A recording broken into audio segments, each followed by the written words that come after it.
The air in the hidden cove smelled like the sea, a mix of salty water and wet stones, and there was a feeling of deep worry that was even stronger than the cold morning air, a worry that came from the strange sight of a king and a pirate standing face to face on a rocky pier.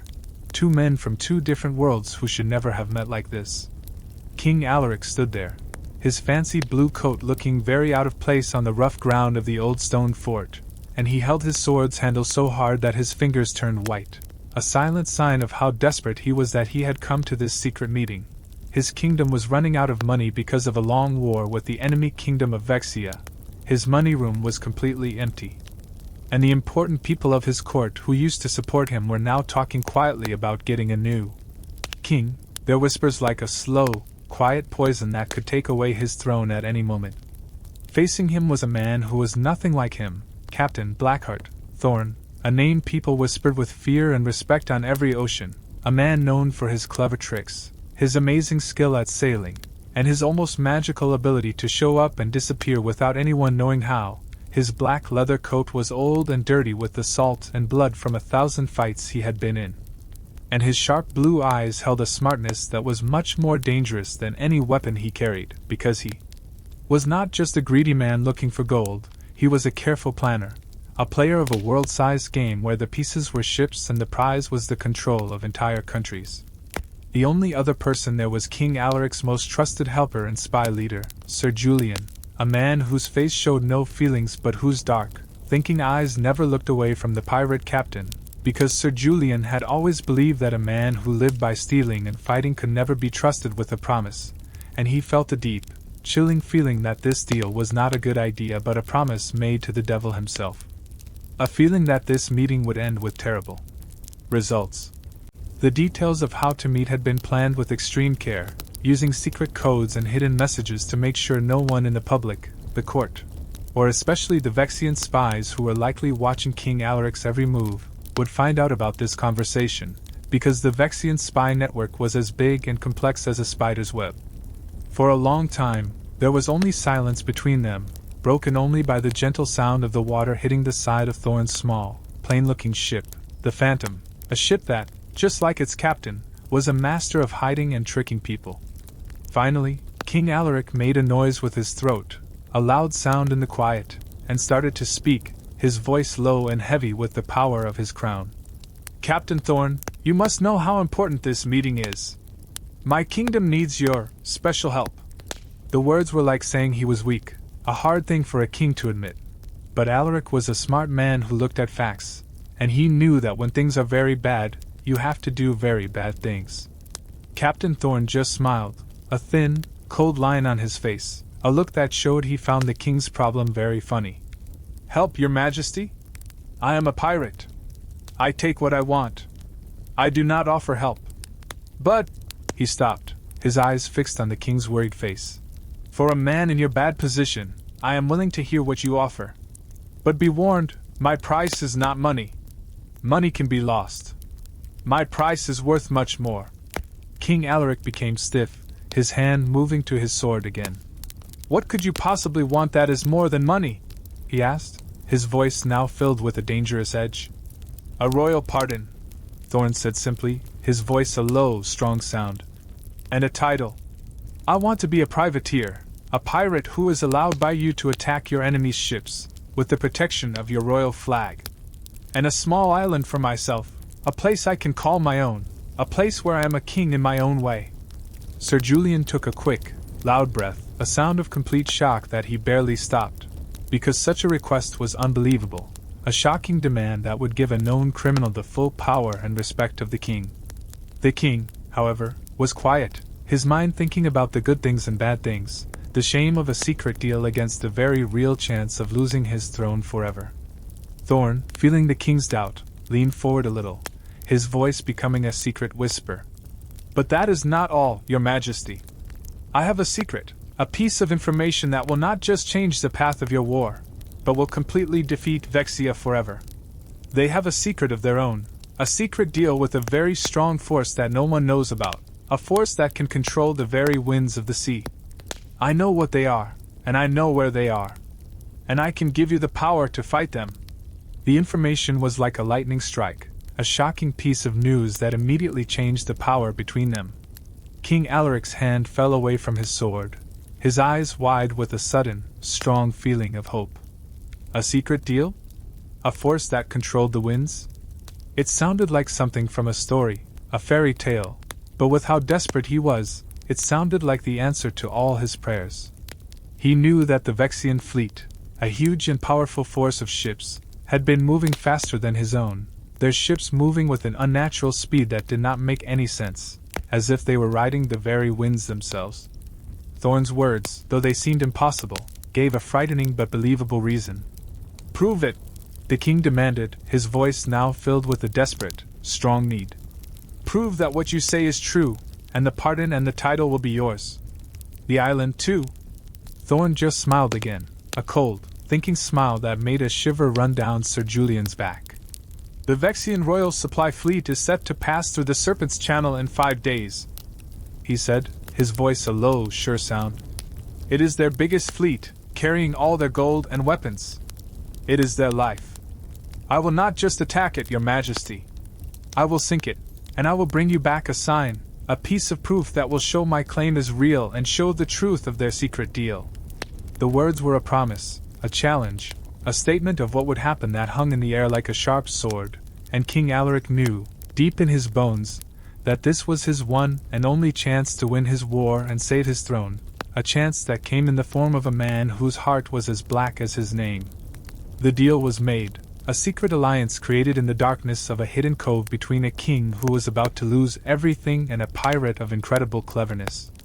Sir Julian, his mind a fast blur of fear and anger, could only watch, a silent, helpless witness to a deal that he knew, with a deep feeling of dread, would end not with victory, but with the complete destruction of his kingdom, for what Captain Thorn had truly found was not just a secret deal, but a secret truth about his own past, a dark, personal reason that was far more important than any king's war.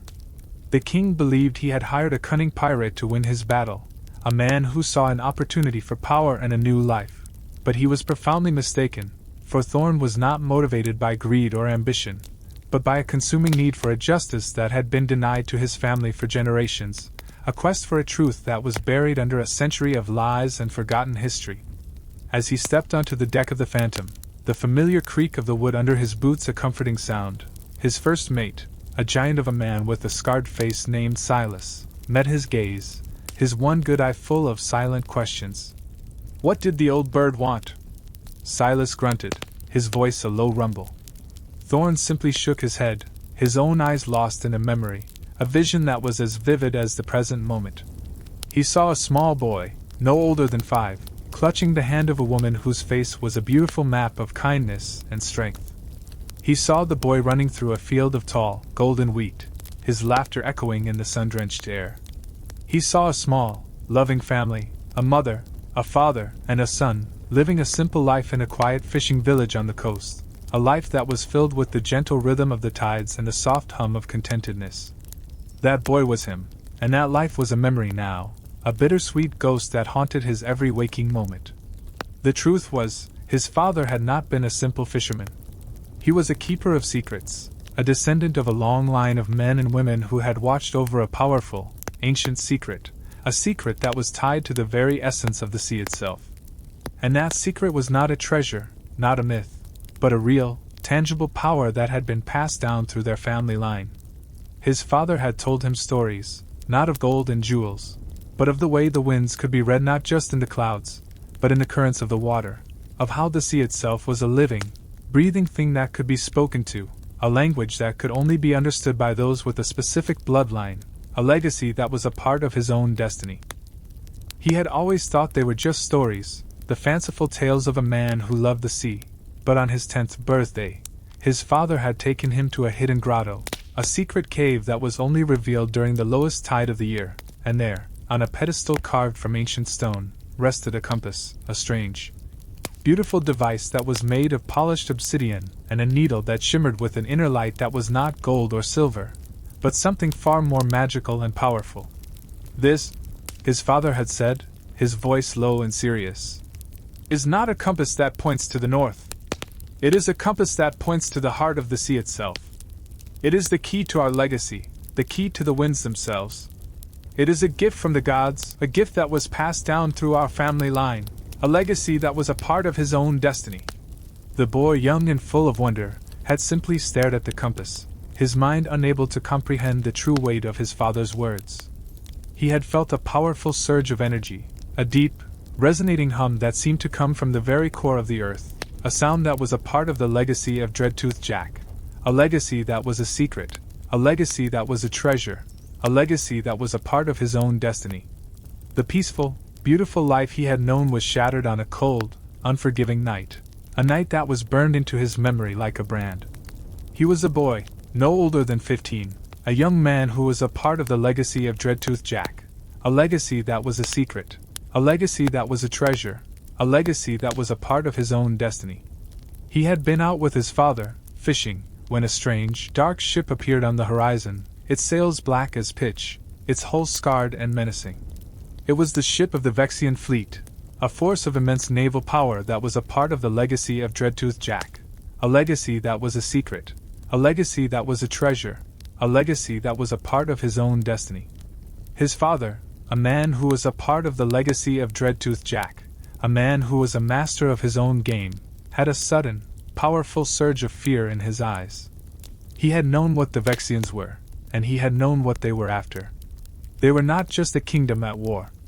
They were a kingdom that had a secret alliance with a powerful force that no one knew about, a force that controlled the very winds of the sea. They were a kingdom that had a map, a guide, a secret that was a part of his own destiny. His father, with a trembling hand, had given the compass to him. "You must go," his father had said, his voice a low, urgent whisper. "You must go. You must disappear. You must not let them find you. You must not let them find the compass. It is the key to our legacy, the key to the winds themselves. It is a gift from the gods, a gift that was passed down through our family line, a legacy that was a part of his own destiny." The boy, with a heart that was a feverish blur of fear and confusion, had jumped into the water, swimming as fast as he could towards the shore. He had heard the sounds of the battle, the sounds of the men fighting, the sounds of his father's last words. He had heard the sounds of the battle, the sounds of the men fighting, the sounds of his father's last words. He had heard the sounds of the battle, the sounds of the men fighting, the sounds of his father's last words. He had heard the sounds of the battle, the sounds of the men fighting, the sounds of his father's last words. He had heard the sounds of the battle, the sounds of the men fighting, the sounds of his father's last words. He had heard the sounds of the battle, the sounds of the men fighting, the sounds of his father's last words. He had heard the sounds of the battle, the sounds of the men fighting, the sounds of his father's last words. The boy had reached the shore, his body aching, his mind a feverish blur of exhaustion and fear. He had found a small, abandoned warehouse, a place that was filled with shadows and whispers. It was a perfect spot for him to disappear. He was safe, for now. But he knew that the race was far from over. He had the compass, a strange, beautiful device that was a part of the legacy of Dreadtooth Jack. He had the compass, a strange, beautiful device that was a part of the legacy of Dreadtooth Jack, a legacy that was a secret, a legacy that was a treasure, a legacy that was a part of his own destiny. He had a secret of his own. A secret that was a part of the legacy of Dreadtooth Jack. He had a map. A map that was a mirror to the celestial map, a map that was a guide to the hidden places, a map that was a part of his own destiny. He was a man who was a part of the legacy of Dreadtooth Jack. He was a man who was a master of his own game. He was a man who had a plan. A plan that was designed to be a part of the legacy of Dreadtooth Jack. He had a secret of his own. A secret that was a part of the legacy of Dreadtooth Jack. He was a man who was a part of the legacy of Dreadtooth Jack. He was a man who was a master of his own game. He was a man who had a plan. A plan that was designed to be a part of the legacy of Dreadtooth Jack. He had a secret of his own. A secret that was a part of the legacy of Dreadtooth Jack. He was a man who was a part of the legacy of Dreadtooth Jack. The boy had spent the next few years living in the shadows, a ghost, a phantom, a secret that was waiting to be discovered. He had learned the skills of a pirate, The skills of a man who lived by the blade, the skills of a man who was a part of the shadows, a man who had a deep, intuitive understanding of the hidden places, the secret lives of men who lived in the shadows. He had a secret of his own. A secret that was a part of the legacy of Dreadtooth Jack. He had a map. A map that was a mirror to the celestial map, a map that was a guide to the hidden places, a map that was a part of his own destiny. He was a man who was a part of the legacy of Dreadtooth Jack. He was a man who was a master of his own game. He was a man who had a plan. A plan that was designed to be a part of the legacy of Dreadtooth Jack. He had a secret of his own. A secret that was a part of the legacy of Dreadtooth Jack. He was a man who was a part of the legacy of Dreadtooth Jack. He was a man who was a master of his own game. He was a man who had a plan. A plan that was designed to be a part of the legacy of Dreadtooth Jack. He had a secret of his own. A secret that was a part of the legacy of Dreadtooth Jack. He was a man who was a part of the legacy of Dreadtooth Jack.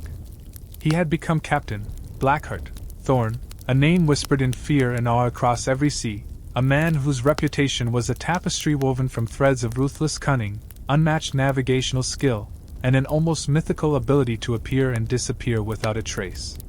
He had a secret of his own. A secret that was a part of the legacy of Dreadtooth Jack. He had a map. A map that was a mirror to the celestial map, a map that was a guide to the hidden places, a map that was a part of his own destiny. He was a man who was a part of the legacy of Dreadtooth Jack. He was a man who was a master of his own game. He was a man who had a plan. A plan that was designed to be a part of the legacy of Dreadtooth Jack. He had a secret of his own. A secret that was a part of the legacy of Dreadtooth Jack. He was a man who was a part of the legacy of Dreadtooth Jack. He was a man who was a master of his own game. He was a man who had a plan. A plan that was designed to be a part of the legacy of Dreadtooth Jack. He had a secret of his own.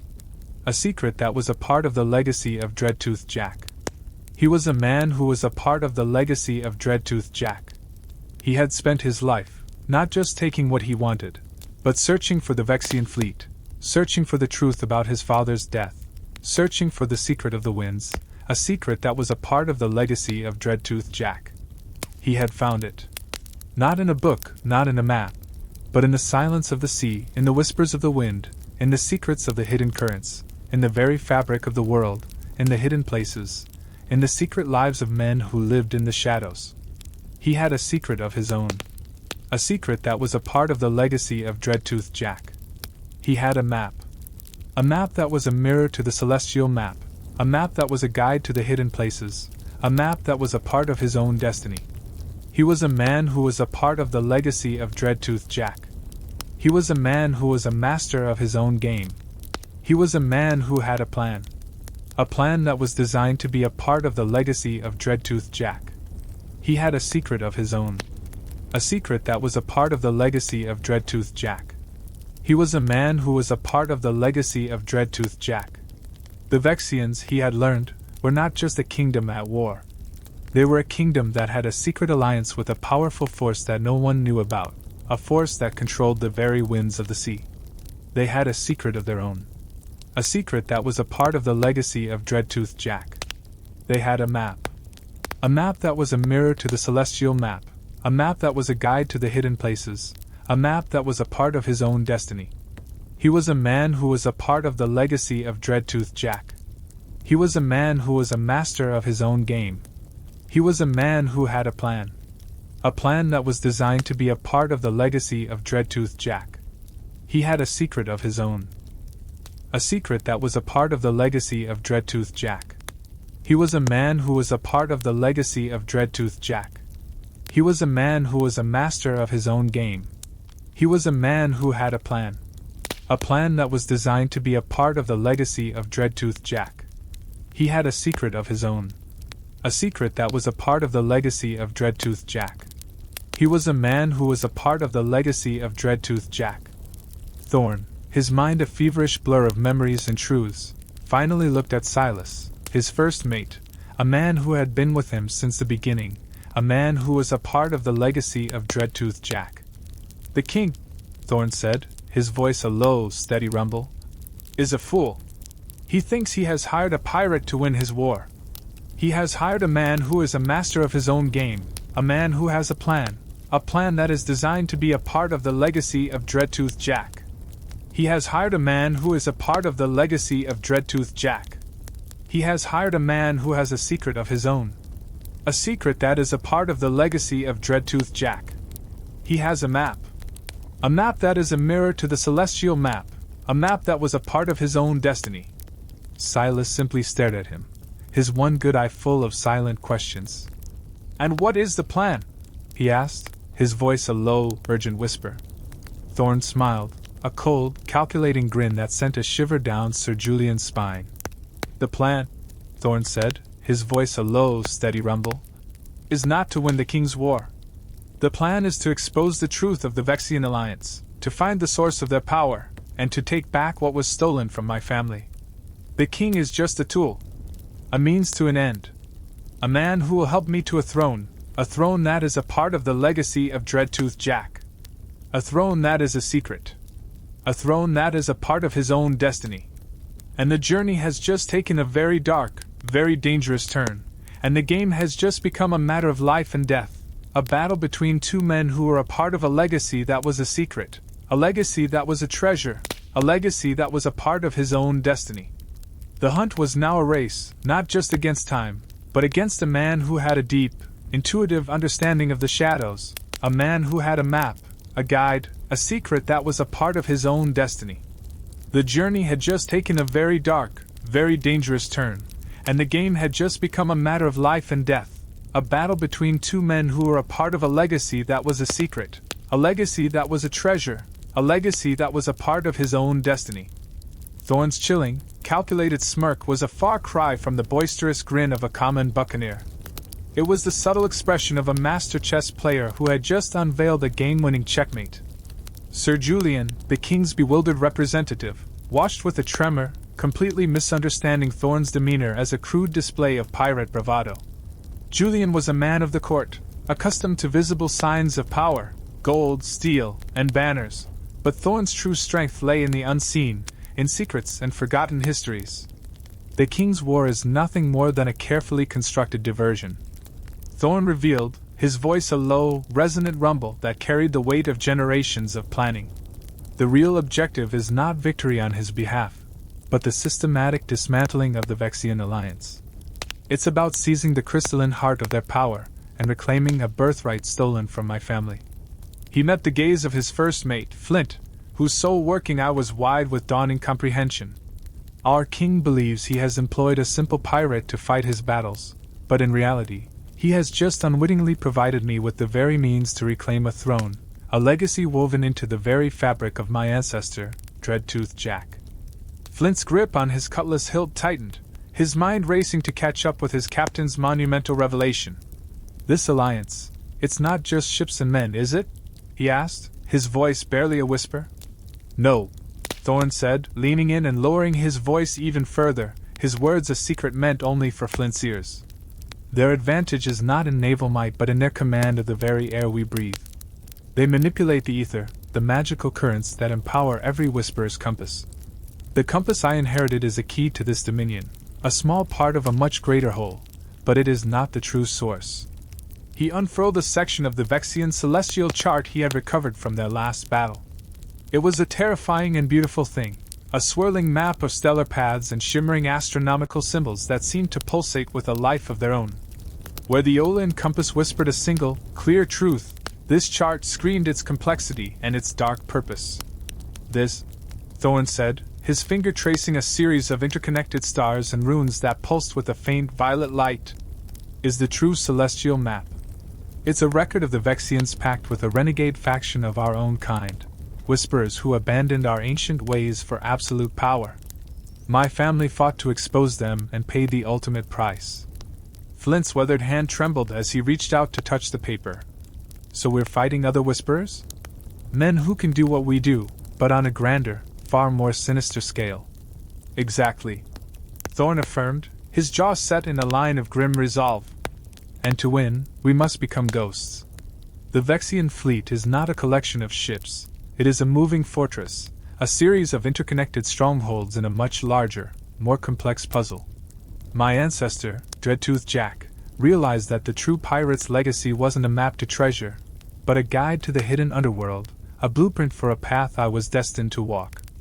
Their immediate objective was simple but fraught with peril. They were still anchored in a port controlled by the king's forces, and their recent skirmish with the Vexians was undoubtedly a topic of frantic discussion. They had to vanish without a trace, and Thorn's plan was nothing short of audacious.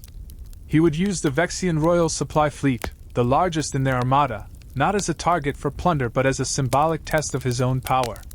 He would not board them for gold or provisions. Instead, his crew would covertly plant explosive charges on the hulls and detonate them from a distance. The resulting chaos would not only disrupt the Vexian supply chain but also send a clear, undeniable message to the Vexian crown: Thorn was not a common foe.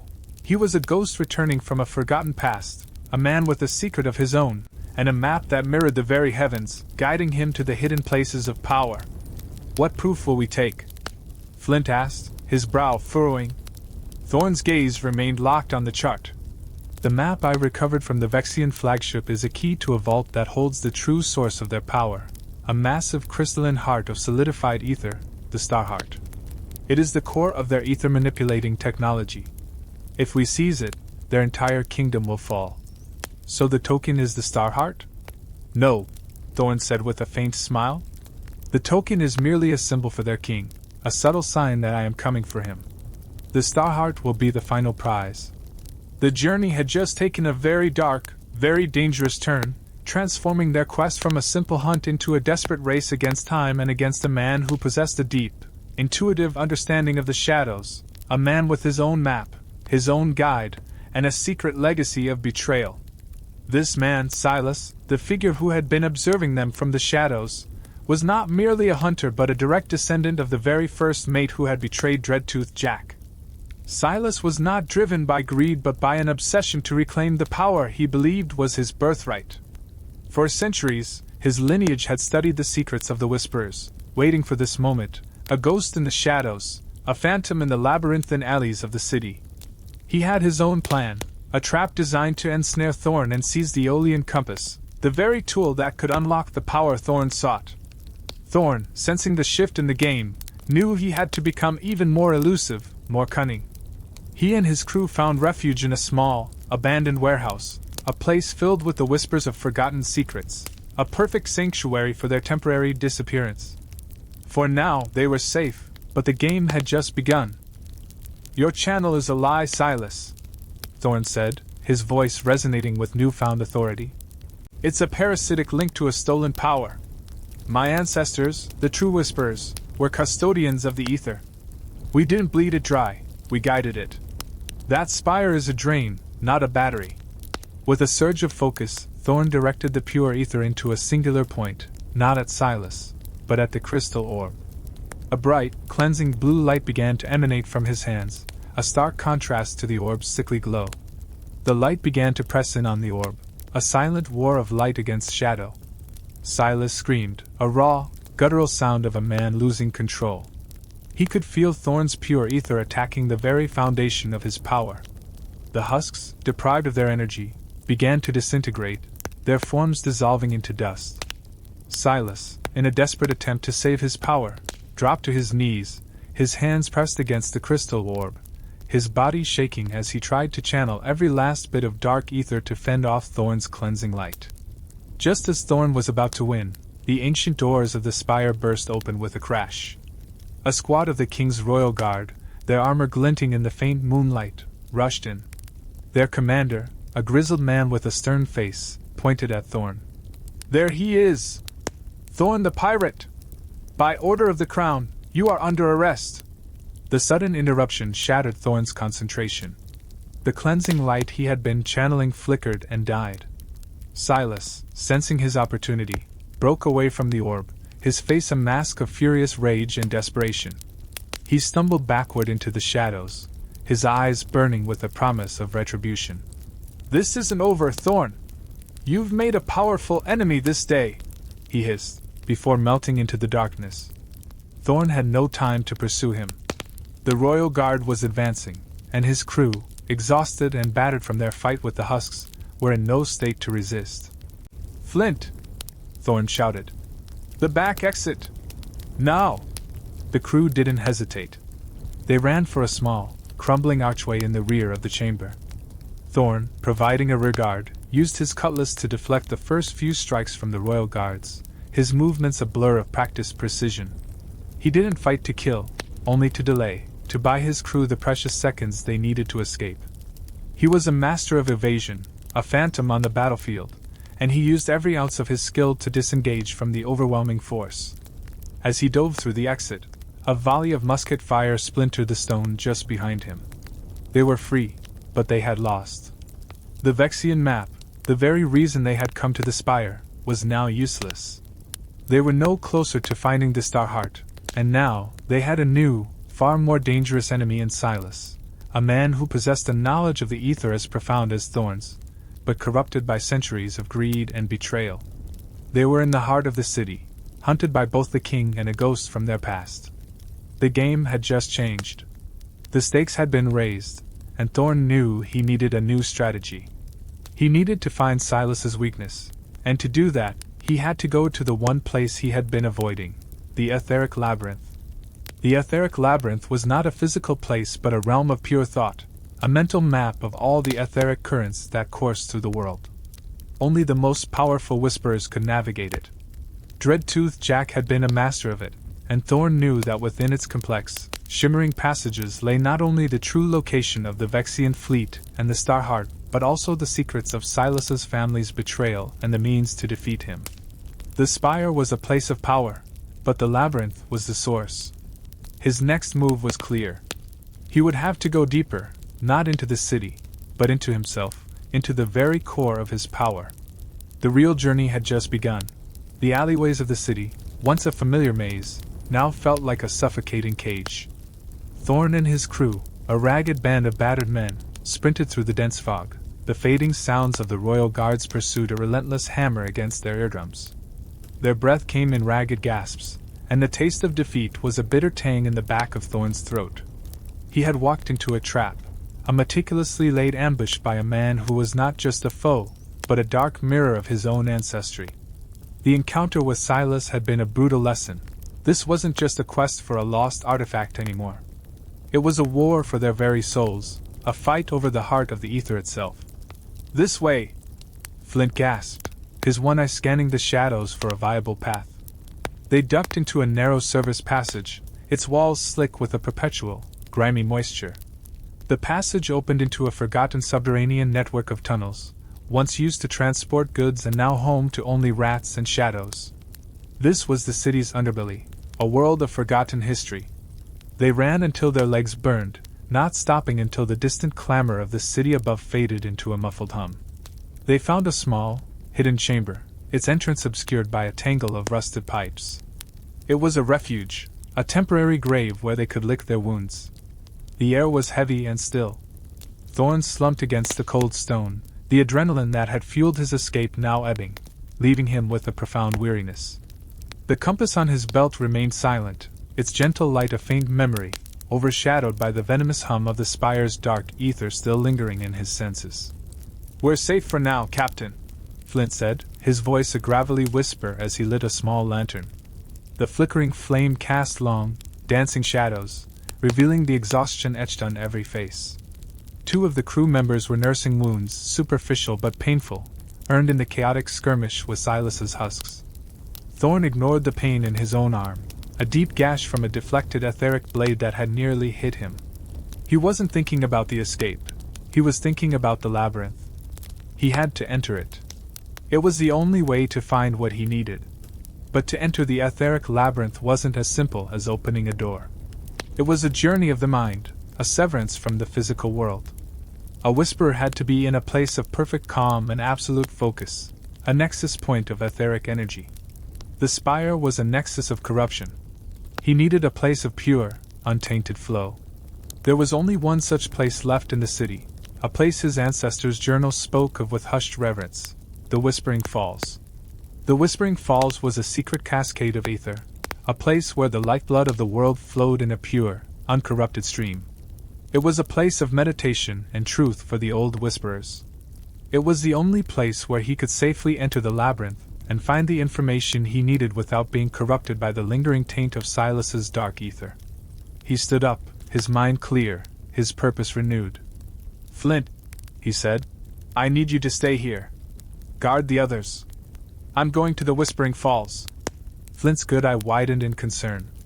"Captain, you can't go alone. We don't even know where that is."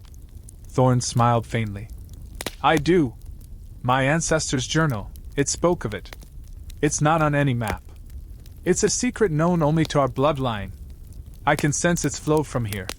He unbuckled his cutlass and laid it on the ground. "This is not a fight of steel. This is a journey of the mind. I'll need a way to focus the energy." He looked around the chamber, his eyes landing on a smooth, obsidian stone nestled in the corner. It was a relic, a mineral capable of absorbing and concentrating etheric energy. It was perfect. Thorn took a small water skin and filled it from a natural spring bubbling from the rock wall, a sacred, untainted source. With the obsidian stone and the water, he was ready. He left his men behind, his heart a mixture of grim determination and profound loneliness. He was a man walking into a dream he hoped wouldn't become a nightmare. The walk to the Whispering Falls was a solitary one. He moved through the underground network, his senses attuned to the subtle vibrations of the ether, the faint whispers that guided him. Hours turned into an eternity in the labyrinthine tunnels. He felt the currents shift, a familiar cold sensation washing over him. He was close. He emerged into a hidden grotto, a circular cavern carved by eons of water flow, its ceiling a perfect oculus open to the night sky. In the center of the grotto, a waterfall cascaded down from a high ledge, but it wasn't water. It was liquid light, shimmering with a soft, ethereal glow. The Whispering Falls. Thorn knelt on a smooth, moss-covered stone at the base of the falls. He placed the obsidian stone in front of him and poured the water over it, a ritual passed down through generations. He closed his eyes, his breathing slow and even, and he began to reach out with his etheric senses, not to the world, but inward. He felt the etheric flow of the falls, a gentle, humming current of pure energy. He let it wash over him, cleansing his mind, soothing the lingering wounds from his battle with Silas. He let go of the physical world, of the fear and the rage, and he began to sink. He was no longer a man on a stone. He was a mote of consciousness floating in a sea of stars. The transition was immediate and profound. He was no longer in the grotto. He was in the etheric labyrinth. It was a place of impossible. Silas roared in rage, a guttural, inhuman sound. His body was a conduit of pure, destructive energy. "It's not a cage. It's power. You wouldn't know true power, you and your little compass." Jagged shards of etheric energy erupted from the floor, not at Thorn, but at the Aeolian compass, as if Silas knew it was the source of Thorn's resistance. The compass glowed, a shield of pure light, and the shards shattered against it like fragile glass. Thorn knew he had to act fast. He reached deep within himself, not for a weapon, but for the ether itself. He felt the pure, untainted currents of the Whispering Falls, and he channeled them, not in a defensive shield, but in a focused, offensive stream of light. It was a cleansing fire, a purifying beam of etheric energy that was aimed not at Silas, but at the dark, pulsating orb behind him. The orb recoiled as the pure ether struck it. The dark energy that pulsed from it wavered, and the malevolent hum of the spire began to falter. Silas screamed, not in anger, but in agony. He could feel the connection he had spent his life cultivating being torn away, thread by agonizing thread. He tried to fight back, his hands glowing with a violet light, but his power was a borrowed one. It was no match for the true, untainted energy of a born whisperer. He was an empty well trying to fight a torrential waterfall. He was nothing but a conduit, and Thorn was destroying the source. The chamber began to shake. Cracks appeared in the stone walls, and dust rained down from the ceiling. The spire was dying. The centuries of dark ether that had been siphoned into the orb were now being violently and chaotically discharged. The orb itself began to crackle and fracture, the violet light within it flashing like a dying heart. Silas, still screaming, fell to his knees, his hands clawing at the stone floor. He was a man being consumed by the very power he had sought to control. Thorn didn't stop. He pressed on, his body a channel for the immense power of the ether, his will a blade that cut through the darkness. With a final, explosive surge of pure ether, the crystal orb shattered, its fragments disintegrating into a shimmering cloud of light and shadow. The dark hum of the spire was gone. The air was still and quiet, as if the chamber had just taken its first clean breath in centuries. Silas was a husk. The violet light had faded from his hands, and his body was racked with a profound exhaustion. He was a man whose will had been tied to a power that no longer existed. He was a puppet with a severed string. He simply looked at Thorn, not with hatred, but with a horrifying emptiness. The power he had based his life on, the legacy he had fought to uphold, was a lie, and it was gone. The crew, who had watched the entire etheric duel from the safety of the chamber's edge, rushed to Thorn's side. Thorn swayed, his body drained but his mind clear. He had done it. He had defeated Silas. But the victory felt hollow. This was not a moment for celebration. It was a moment of preparation. "We have to go," Thorn said, his voice a tired whisper. "The Vexians will feel this. They'll know their connection to the spire is gone. They'll be on the move." The silent spire was now a monument to a broken legacy, a place of peace in a world that was about to descend into chaos. Thorn and his crew, now no longer just pirates, but guardians of a fragile etheric balance, slipped out of the spire and into the night. Their next destination was no longer a secret. They were sailing for a place that didn't exist on any map, a temporal pocket hidden from the world. The final battle for the Star Heart, the final battle for the soul of the ether, was about to begin. The moment they slipped back onto the deck of the Whispering Wind, the air seemed to crackle with an electric stillness. The chaotic hum of the silent spire was gone, replaced by the rhythmic creak of the ship and the gentle lapping of waves against its hull. The crew's collective sigh of relief was palpable, a shared release of tension that had coiled within them since they first set foot on this cursed island. Yet, beneath the relief, a new, more profound gravity had settled. They had won a battle, but the war was just beginning. The true enemy, the ancient Vexian fleet, was waiting for them in a place that should not exist. Thorn stood at the helm, the Aeolian compass a heavy, thrumming presence in his hand. Its golden needle, which had previously spun with frantic energy, now pointed with a silent, unwavering certainty towards the horizon. It guided them not by the stars, but by a whisper of ether that resonated deep within the compass's core. Flint, his face a grim mask of resolve, stood by his side. "We're sailing blind, Captain," he grumbled, though without a hint of doubt. He trusted Thorn, trusted the compass, and trusted the knowledge they had paid a steep price to acquire. The journey began under the veil of night, the ship cutting through the dark water like a ghost. 4 days, the voyage was uneventful. The sun rose and set, the moon waxed and waned, and the familiar rhythm of the sea lulled the crew into a false sense of security.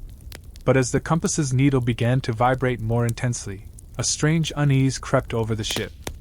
The sea grew eerily calm, its surface like polished glass, mirroring a sky that was slowly losing its stars. The constellations they had used for navigation since they were cabin boys began to warp and blur, their familiar patterns twisting into impossible shapes of pure light. The air itself shifted, taking on a brittle, crystalline quality. A low thrum, not of the ship's engines but of something vast and alien, began to pulse through the water and through the very wood of the ship's hull. Thorn felt a familiar, unsettling chill, the same cold he had felt in the etheric labyrinth. He knew they were close. Just before dawn on the 5th day, they saw it. A shimmer on the horizon, not a heat haze, but a ripple in the fabric of reality itself. It was a vertical line of distortion, a translucent curtain that separated the world they knew from the world beyond. The compass's needle was now a frantic blur, vibrating so violently that it hummed with a low, musical note. "Hold steady," Thorn called out, his voice a quiet command that carried across the deck. "We're going in." The whispering wind sliced through the veil with a sound like tearing silk.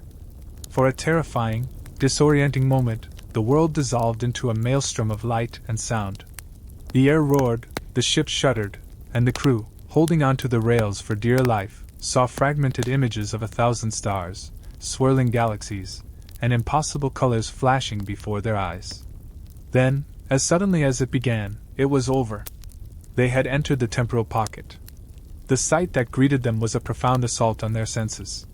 The sky was not a sky, but a starless, violet-black void.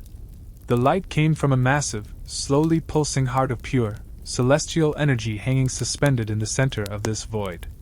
This was the star heart, the living essence of the ether, and its light was the only source in this timeless realm. Surrounding it, in a silent, perfectly still orbit, was the Vexian fleet. They were not ships as the crew knew them. They were enormous, crystalline structures, like grotesque insects carved from amethyst and obsidian. They were motionless, their forms jagged and alien, seemingly fused with the very fabric of the void. There were no sails, no rigging, no crews visible on deck. They were lifeless and silent, a spectral armada waiting for a command that would never come. They were powered by a parasitic link to the star heart, siphoning its life force to sustain their existence in this stolen, timeless space. "My God!" a crewman whispered, his voice trembling with a mix of fear and awe. "What are they?" "They are the Vexians," Thorn said, his voice quiet. "And they are powered by the star heart.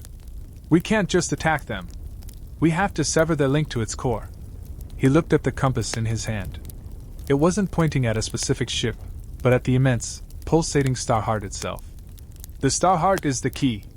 They've encased it in some kind of temporal prison. If we can free it, their fleet will be powerless." Flint looked at the monstrous vessels, his hand on his cutlass. "So we go for the heart of it all.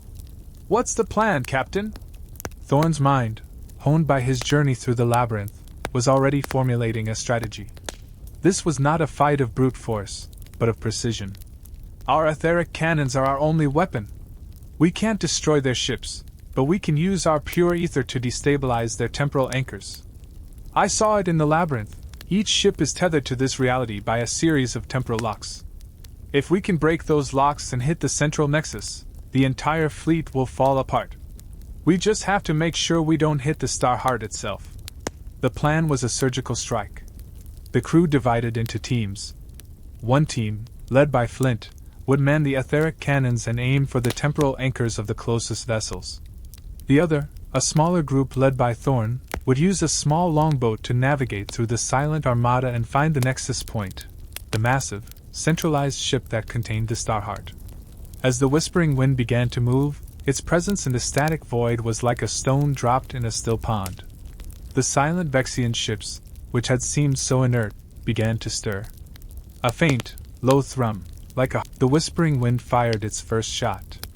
A brilliant beam of pure, cerulean ether shot from its cannon, arcing through the void and slamming into the temporal anchor of a nearby Vexian cruiser. There was no explosion, no fire. Instead, the crystalline form of the ship began to shimmer and fade, its edges blurring as if it were a memory being forgotten. The ship's defenses flickered and died, and its sentinels went dark, their lights extinguished. But as the whispering wind engaged one ship, a dozen more responded. Dark etheric energy, a torrent of malevolent purple light, shot from the Vexian vessels, not in the form of cannonballs, but as pure, destructive waves of energy that sought to unravel the whispering wind's hull. The ship's own etheric defenses flared to life, its etheric shields straining under the assault. Thorn, with his small team, launched the longboat. The compass glowed, guiding them through the chaotic storm of etheric fire. He had to be quick. He could feel the etheric barrier around the Starheart's central nexus weakening with every passing moment. He knew he was the key. He was the only one who could truly understand and manipulate the ether's flow. The small boat dodged waves of dark energy, the crew's faces lit by the terrifying flashes of light. They reached the flagship, a vessel so vast it dwarfed the whispering wind. It was not a ship, but a cathedral of crystalline darkness, and at its heart was the temporal prison that held the star heart. The star heart pulsed, its light contained, a magnificent beacon trapped in a cage. "We're here," Thorn said, his voice ringing with newfound authority. "Get the etheric grapples ready. I have to go inside." He didn't wait for a response. He was the only one who could enter that place. The others were there to support him, to hold the line, to make sure he had a chance. He was a whisperer, a child of the pure ether. The time for whispering was over. The time for action was now. He was going to set the Starheart free. The moment Thorn's boots touched the surface of the Vexian flagship, a shiver went through the colossal, crystalline structure. It wasn't a shudder of impact, but an ethereal resonance, as if a stone had been dropped into the silent pool of the vessel's consciousness. The ship, which had seemed so lifeless from a distance, was a single, immense, and malevolent entity. Its surfaces, made of jagged, semi-translucent obsidian, pulsed with a faint, violet light that seemed to draw all sound into itself. The air was thin and cold, and a low, continuous hum, like a distant swarm of metallic bees, vibrated deep within his bones. He was alone. The rest of his team had secured the longboat, their job to hold the line against the awakening sentinels. Thorn's was a journey into the heart of darkness, a path he had to walk alone. The Aeolian compass, clutched tightly in his hand, was now the only source of pure etheric light in this corrupted space. Its needle pointed unwaveringly forward, its soft, golden glow casting long, dancing shadows of Thorn on the bizarre walls around him. The path ahead was a narrow, twisting corridor that seemed to shift and reconfigure with every step he took. It was a physical manifestation of the labyrinth he had conquered in his mind, and he knew it was a test. This was not a simple journey from one point to another. It was a mental and etheric gauntlet, designed by the Vexian architects to filter out any intrusion. He had to navigate not just the physical space, but the temporal and spatial distortions woven into the very structure of the ship. His memory, his sense of self, his connection to the Whispering Wind and his crew, all were under assault. Phantasms of his past, of his fears, of his deepest regrets flickered at the edges of his vision, the faces of the friends he had lost, the failures he had carried, the whispers of a destiny he had always fought to escape. "A mind is a fragile thing, little whisperer." A voice, hollow and resonant, echoed from the walls. "It breaks so easily. We will show you all the cracks, all the flaws, until there is nothing left but dust." Thorn took a deep breath, the cold air burning his lungs. "You're not real," he whispered, his voice steady. "You are just echoes. I am more than my fear." He focused on the compass, on the steady thrum of pure ether in his hand. He was a whisperer. He could not be broken by whispers. He was a conduit for the ether, and ether was truth. He closed his eyes and let the compass guide him, its pull a gentle but insistent tug on his very soul. He moved through the shifting corridors without opening his eyes, a blind man walking a path only he could see, avoiding the temporal traps and collapsing pathways that the Vexian mindship created in its attempt to halt him. Hours, or maybe days, time had no meaning in this place, passed in this way. Thorn's body was a machine, his mind a fortress. He was a pure vessel of intent, driven by a singular purpose, to free the Starheart. He felt the mental assaults grow stronger, the whispers more insistent, but he held his ground. Outside, the battle was raging. Flint, his hands raw from the strain of the ship's cannons, directed the crew with a roaring fury. "Load the cannons! Full power! Don't let them pin us down!" The Whispering Wind was a whirlwind of motion, its sails a blur, its cannons a continuous stream of brilliant etheric light. The crystalline sentinels, now fully active, swarmed the ship like metallic locusts, their bodies flickering in and out of phase as they tried to slip through the ship's defenses. "They're regenerating their temporal anchors," one of the gunners shouted over the din. "The locks are repairing themselves faster than we can break them." Flint gritted his teeth, his face a mask of grim determination. "Then we don't break them one by one. We break them all at once. Aim for the central cluster. The flagship. It's all connected." He was a master of naval warfare, and he knew that in a battle of attrition against a fleet that existed outside of time, the only way to win was to strike at the very heart of the enemy. He looked at the massive, obsidian flagship, its presence a dark stain on the violet sky. He trusted Thorn, trusted that the young captain would get the job done, but he would not stand idly by and wait. His strategy worked. The focused bombardment of the flagship's core began to have an effect. The pulsing violet light of the flagship's hull flickered, and the sentinels attacking the Whispering Wind began to falter, their movements becoming jerky and uncertain. But the Vexian fleet was not defeated. It responded with a coordinated, focused counterattack. A massive torrent of corrupted etheric energy, a dark purple wave of pure destruction, shot from the flagship and slammed into the Whispering Wind's shield. The etheric shield groaned under the pressure, the ship's hull shuddering violently. The deck tilted, and the crew was thrown to the ground. "Hold on! Hold on!" Flint roared, his voice a desperate plea. The ship was on the verge of breaking. They were a single, fragile ship against an entire fleet of unimaginable power. Meanwhile, Thorn felt the reverberation of the attack. He felt the ship shudder, felt the pain of the Whispering Wind as if it were his own. He was a part of it, a part of the crew, a part of the world he had left behind. He was a whisperer, but his power was not just his own. It was a reflection of the strength of the people who believed in him. The whispers in his mind, the phantoms of his past, they all faded. The voice of the ship, the voice of the Vexian architects, it fell silent. They had underestimated him. They had tried to break him by reminding him of his flaws, but they had only reminded him of his strengths. He had a crew, a family. He was not alone. He opened his eyes. The corridor, once a twisting, nonsensical maze, was now a clear, straight path, leading to a massive, crystalline chamber at the very heart of the flagship. At its center, in a cage of temporal light, was the Star Heart. It was a sphere of pure, incandescent white light, pulsing with a slow, agonizing rhythm. It was a living being, and it was in pain. The Vexian architects, with their parasitic ether, were slowly draining it, consuming its essence to fuel their fleet. Thorn walked towards it, his footsteps echoing in the silence of the chamber. He reached out and touched the temporal prison. It was cold, a barrier of pure, concentrated space-time. The compass thrummed in his hand, and he knew what he had to do. He didn't have to break the prison. He had to sing to it. He had to whisper a song that only the ether could hear, a song of freedom, of release, of pure, untainted light.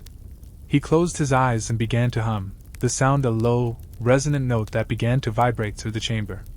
The hum grew, a song without words, a melody of pure etheric energy. It was the song of the Whispering Wind, the song of the sea, the song of the constellations and the tides. It was the song of his own heart, of his own soul, and it was the truth. The Star Heart responded. Its light, once contained, began to pulse in time with his song. A brilliant, pure beam of white light shot from its core, connecting with Thorn's hand, flowing through his body, and into the compass. The prison, the crystalline cage of temporal light, began to crack. Not with a sound, but with a series of ethereal chimes. Each chime the Whispering Wind fired its first shot. A brilliant beam of pure, cerulean ether shot from its cannon, arcing through the void and slamming into the temporal anchor of a nearby Vexian cruiser. There was no explosion, no fire. Instead, the crystalline form of the ship began to shimmer and fade, its edges blurring as if it were a memory being forgotten. The ship's defenses flickered and died, and its sentinels went dark, their lights extinguished. But as the Whispering Wind engaged one ship, a dozen more responded. Dark etheric energy, a torrent of malevolent purple light, shot from the Vexian vessels, not in the form of cannonballs, but as pure, destructive waves of energy that sought to unravel the Whispering Wind's hull. The ship's own etheric defenses flared to life, its etheric shields straining under the assault. Thorn, with his small team, launched the longboat. The compass glowed, guiding them through the chaotic storm of etheric fire. He had to be quick. He could feel the etheric barrier around the Starheart's central nexus weakening with every passing moment. He knew he was the key. He was the only one who could truly understand and manipulate the ether's flow. The small boat dodged waves of dark energy, the crew's faces lit by the terrifying flashes of light. They reached the flagship, a vessel so vast it dwarfed the Whispering Wind. It was not a ship, but a cathedral of crystalline darkness, and at its heart was the temporal prison that held the Star Heart. The Star Heart pulsed, its light contained, a magnificent beacon trapped in a cage. "We're here," Thorn said, his voice ringing with newfound authority. "Get the etheric grapples ready. I have to go inside." He didn't wait for a response. He was the only one who could enter that place. The others were there to support him, to hold the line, to make sure he had a chance. He was a whisperer, a child of the pure ether. The time for whispering was over. The time for action was now. He was going to set the Starheart free. The moment Thorn's boots touched the surface of the Vexian flagship, a shiver went through the colossal, crystalline structure. It wasn't a shudder of impact, but an ethereal resonance, as if a stone had been dropped into the silent pool of the vessel's consciousness. The ship, which had seemed so lifeless from a distance, was a single, immense, and malevolent entity. Its surfaces, made of jagged, semi-translucent obsidian, pulsed with a faint, violet light that seemed to draw all sound into itself. The air was thin and cold, and a low, continuous hum, like a distant swarm of metallic bees, vibrated deep within his bones. He was alone. The rest of his team had secured the longboat, their job to hold the line against the awakening sentinels. Thorn's was a journey into the heart of darkness, a path he had to walk alone. The Aeolian compass, clutched tightly in his hand, was now the only source of pure etheric light in this corrupted space. Its needle pointed unwaveringly forward, its soft, golden glow casting long, dancing shadows of Thorn on the bizarre walls around him. The path ahead was a narrow, twisting corridor that seemed to shift and reconfigure with every step he took. It was a physical manifestation of the labyrinth he had conquered in his mind, and he knew it was a test. This was not a simple journey from one point to another. It was a mental and etheric gauntlet, designed by the Vexian architects to filter out any intrusion. He had to navigate not just the physical space, but the temporal and spatial distortions woven into the very structure of the ship. His memory, his sense of self, his connection to the Whispering Wind and his crew, all were under assault. Phantasms of his past, of his fears, of his deepest regrets flickered at the edges of his vision, the faces of the friends he had lost, the failures he had carried, the whispers of a destiny he had always fought to escape. "A mind is a fragile thing, little whisperer." A voice, hollow and resonant, echoed from the walls. "It breaks so easily. We will show you all the cracks, all the flaws, until there is nothing left but dust." Thorn took a deep breath, the cold air burning his lungs. "You're not real," he whispered, his voice steady. "You are just echoes. I am more than my fear." He focused on the compass, on the steady thrum of pure ether in his hand. He was a whisperer.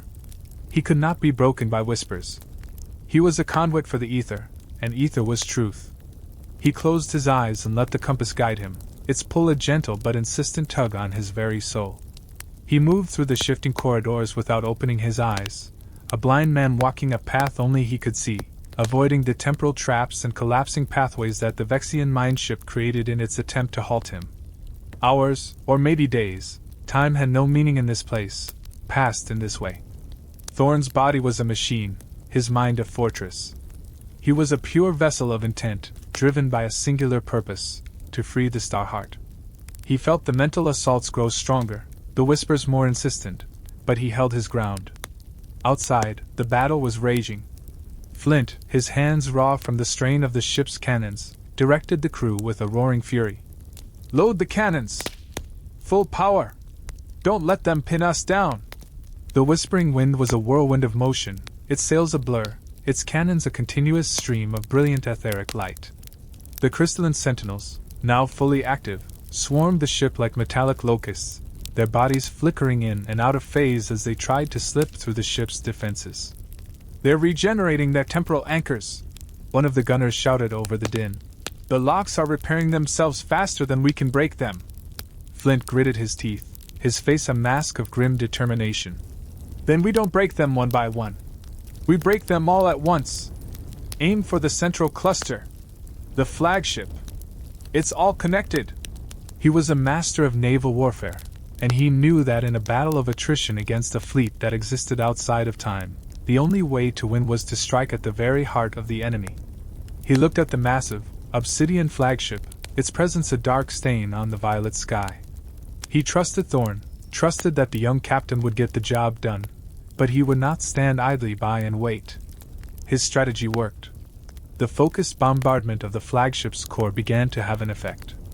The pulsing violet light of the flagship's hull flickered, and the sentinels attacking the whispering wind began to falter, their movements becoming jerky and uncertain. But the Vexian fleet was not defeated.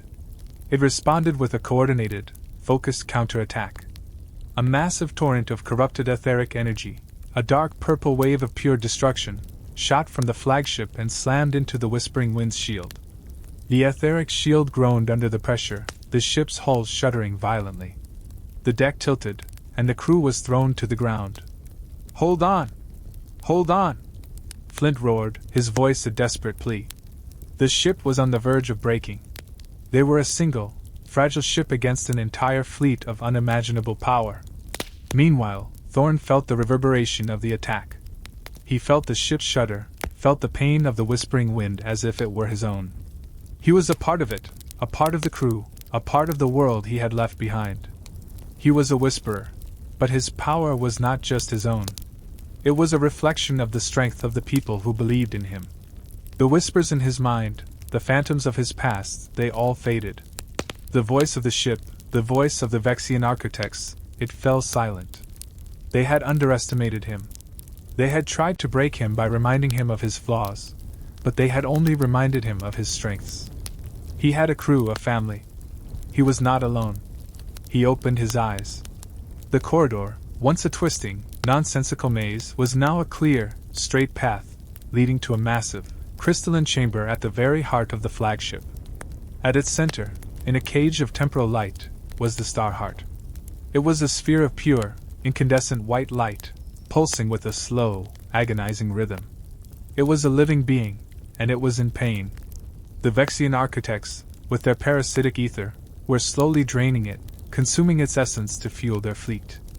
Thorn walked towards it, his footsteps echoing in the silence of the chamber.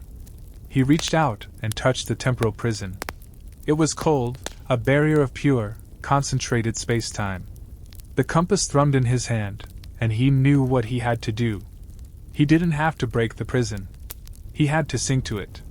He had to whisper a song that only the ether could hear, a song of freedom, of release, of pure, untainted light. He closed his eyes and began to hum, the sound a low, resonant note that began to vibrate through the chamber. The hum grew, a song without words, a melody of pure etheric energy. It was the song of the whispering wind, the song of the sea, the song of the constellations and the tides. It was the song of his own heart, of his own soul, and it was the truth. The Star Heart responded. Its light, once contained, began to pulse in time with his song. A brilliant, pure beam of white light shot from its core, connecting with Thorn's hand, flowing through his body, and into the compass. The prison, the crystalline cage of temporal light, began to crack. Not with a sound, but with a series of ethereal chimes, each chime a brace for impact. Flint roared, and the crew hunkered down, their eyes wide with fear. But then, just as the Vexian blast was about to hit, the light in the flagship's core, the one Thorn was breaking, pulsed with an unbelievable intensity. The dark etheric blast from the Vexian fleet, instead of hitting the whispering wind, was drawn into the flagship's core, and a massive, deafening explosion of pure, white light erupted from the heart of the Vexian fleet. The temporal pocket was collapsing. The Star Heart was free. It had taken all the Vexian energy, the entire fleet's power, and consumed it in a single, magnificent burst of etheric light. The crystalline ships of the Vexian fleet, now without their source of power, began to disintegrate. They didn't explode or fall apart. They simply ceased to exist, their crystalline forms turning to dust and scattering into the starless void, 1,000 years of malevolence being undone in a single, breathtaking moment. The temporal pocket, the stolen reality, began to unravel. The violet-black void was replaced by a swirling vortex of color, 1,000 galaxies blurring into one. Thorn stood in the center of it all, the Aeolian compass a bright beacon in his hand. The Star Heart, now free, pulsed gently, its light warming the entire void. It was not going to follow them, he knew. Its place was here, in the heart of the universe, to create new stars, new worlds, new life. It had given him something, a gift he could not yet comprehend, a whisper of a power that was his and his alone. The vortex began to pull the whispering wind back into the real world. The ship, once on the verge of being shattered, was now bathed in a protective cocoon of pure etheric light, its hull and sails being renewed and repaired. Thorn was pulled back too, and he found himself standing on the deck of his ship, the salty air of the open sea on his face. The sky was filled with familiar constellations, and the sun was rising. He looked at Flint, at the crew, and saw their faces, tear-streaked and relieved. They were alive. They had won. But the compass was no longer a simple guide.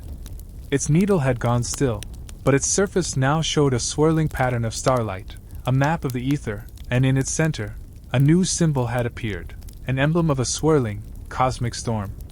The Starheart was free, the Vexian fleet was destroyed, but the universe was far from safe. The Starheart's gift to Thorn was a new responsibility, a new path he had to take. He was no longer just a pirate. He was a guardian. Thorn felt the deck of the whispering wind beneath his boots, and for the first time in what felt like an eternity, it was steady. The ship, once on the verge of splintering into a million pieces, was now humming with a quiet, etheric energy. The hull glowed faintly, a new layer of resilience forged from the very light of the Starheart. The torn sails had been mended, the ropes strengthened, and even the etheric cannons looked cleaner, their barrels gleaming with the promise of power. The scent of salt and the soft thrum of the ship's engine filled his senses, replacing the cold, sterile hum of the Vexian flagship. He looked around. The crew, battered and exhausted, was on their knees not from defeat, but from sheer relief. They were covered in soot and sweat, their faces streaked with grime, but their eyes held a light that hadn't been there before, a light of victory, of survival against impossible odds. Flint, his grizzled face a mask of shock and awe, just stared at Thorn. The old pirate's mouth was slightly agape, and for a moment, he seemed to have lost his gruff composure. We won?" a young deckhand whispered, his voice trembling. "They're gone. All of them. Just gone." A wave of thunderous cheering erupted. The crew, their fear forgotten, screamed, laughed, and hugged each other. They had faced certain death and emerged not just alive, but triumphant. They had witnessed a miracle, a cosmic event that had obliterated their enemy in a single, magnificent flash of light. Thorn, however, couldn't join in the celebration.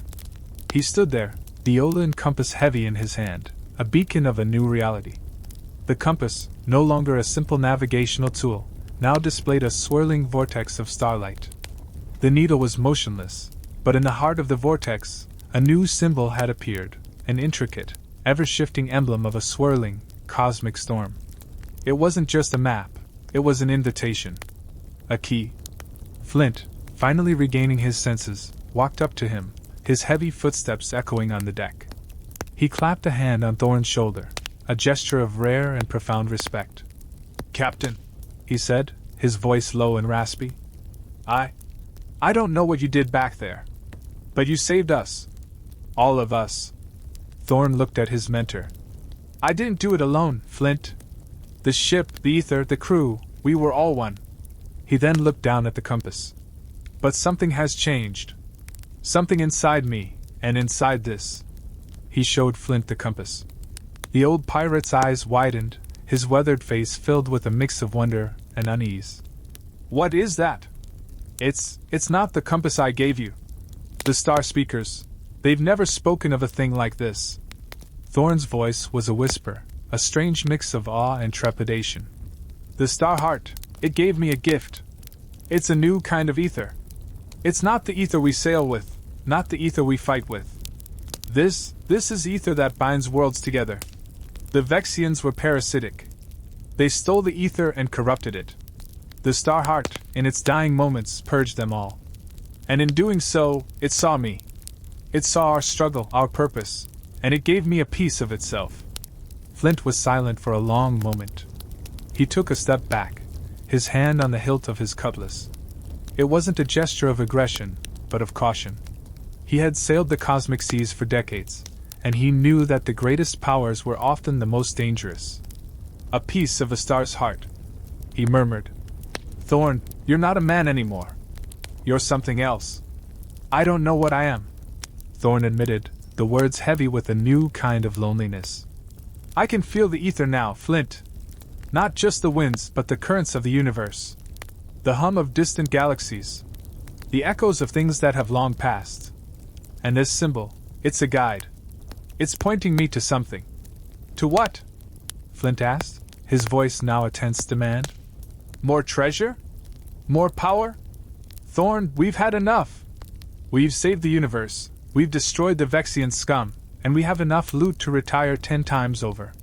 Let's go home. Let's find a quiet port and live out our days. We've earned it. Thorn shook his head. It's not treasure, Flint. It's a responsibility. The Starheart was being drained, and it was a direct result of a cosmic imbalance. The Vexians were a symptom, not the disease. This symbol, it's showing me the next step. It's a map to a place where I can restore the balance. A place where the ether is broken. He looked at his crew, their faces now turned towards him, the joy of victory slowly fading, replaced by confusion and uncertainty. They were pirates. Their purpose was to sail, to plunder, to live free. This new mission, this grand cosmic destiny, it was alien to them. Flint's face hardened. So what? We're supposed to be cosmic janitors now? Cleaning up the universe's mess? That's not what pirates do, Thorn. That's what heroes do. And we're not heroes. We're pirates. Remember that. Maybe we can be both, Thorn said quietly. Maybe the line is not as clear as we thought. When we chose to fight the Vexians, we chose a purpose greater than ourselves. That's what heroes do. This is just a continuation of that. The two men stood in a tense silence, the captain and his first mate, the one a dreamer, the other a pragmatist. Their bond was deep, forged in fire and ether, but now it was being tested by a new kind of chasm. Flint finally broke the silence. Look, Thorn. I'll follow you. I always have. But you have to tell them. You have to tell the crew what this new journey means. It's no longer about finding loot or living free. It's about saving the cosmos. They deserve to know what they're signing up for. Thorn nodded. He stood at the bow of the ship, facing his crew. The cheering had died down. A heavy silence, filled with anticipation, had fallen over the deck. He held the compass high, its shimmering surface reflecting the dawning light. My friends, he began, his voice clear and resonant. We have survived the impossible. We have faced an enemy that existed outside of time, and we have vanquished them. We were just a crew of misfits, of outcasts and wanderers. But in that void, we became something more. We became a force for etheric truth. He paused, letting the words sink in. This compass, it showed me a path. Not to a hidden treasure, not to a new world to plunder. It showed me a map of the very ether itself. The Starheart was not just a powerful artifact. It was a living being, a guardian of the cosmos. Its power was... The crew was silent. Some looked at their boots, some at the horizon, some at Thorn. The choice was not an easy one. It was a choice between their old lives and a new, terrifying destiny. A young woman named Iris, a talented etheric engineer who had kept the engines running throughout the battle, stepped forward. Captain, she said, her voice steady, we followed you into a temporal pocket. We faced monsters made of light and shadow. We saw a star being born and a fleet being turned to dust. If you're sailing into a cosmic storm, then by all the seas, we're coming with you. We're your crew. We're the Whispering Wind. And we follow the Whisperer, wherever he goes. A slow, determined cheer began to spread through the crew. One by one, they all gave their consent. They were pirates, but they were also a family. And they would face this new destiny together. Thorn felt a wave of gratitude wash over him, a feeling stronger than any etheric current. He had a new purpose, a new path, and a new kind of power. But he was not alone. He had his crew. He looked at Flint. The old pirate's lips were curled into a grim smile. All right, Captain, he said, his voice a low rumble. We're in. Just don't get us killed. Thorn smiled. He had no words, only a profound sense of purpose. He turned the compass, and with a soft hum, a new path appeared on its surface. He gave the order, and the Whispering Wind turned, its sails catching the etheric wind. They were no longer sailing towards treasure. They were sailing towards a cosmic storm, a place where a broken universe awaited. The journey had truly just begun. The universe was bigger, and more dangerous, than they had ever imagined. What will Thorn and his crew discover at the heart of the cosmic storm, and will they be able to restore the balance of the universe? The universe was bigger, and more dangerous, than they had ever imagined. The Whispering Wind, a ship once powered by common etheric winds, now felt like a living entity, its newly mended hull humming with an energy that was both ancient and new. Thorn stood at the helm, the Aeolian compass glowing in his hands, its swirling vortex of light pulsating in rhythm with the ship's newfound power. The cosmic storm ahead wasn't a storm of physical matter, it was a tempest of frayed ether, of broken causality and distorted reality. As they sailed closer, the calm, familiar starry tapestry began to warp. Nebulae stretched and twisted into grotesque spirals, constellations shattered into dust, and the deep black of space was replaced by a churning kaleidoscope of impossible colors. It was as if the fabric of existence itself was unraveling before their very eyes. The air on the deck, once filled with the scent of salt and the hum of the ship's engines, now carried the strange, metallic tang of raw, unrefined ether. The crew, their initial cheerfulness replaced by a tense silence, clutched at the railings. They had faced pirates, monsters, and even Vexian fleets, but this was something different. This was the raw, untamed power of the cosmos itself. Thorn felt it too, but differently. The compass in his hands wasn't just a tool, it was an extension of his being. He could feel the chaotic currents of the storm, the eddies of temporal displacement, and the treacherous pockets where reality itself seemed to be folding in on itself. He was no longer just a captain, he was a navigator of the universe's own consciousness. "Brace yourselves!" he shouted over the low, groaning hum of the ship. "We're going in!" With a final, determined push, he steered the Whispering Wind directly into the swirling chaos. The moment they crossed the threshold, it was as if they had entered a different dimension.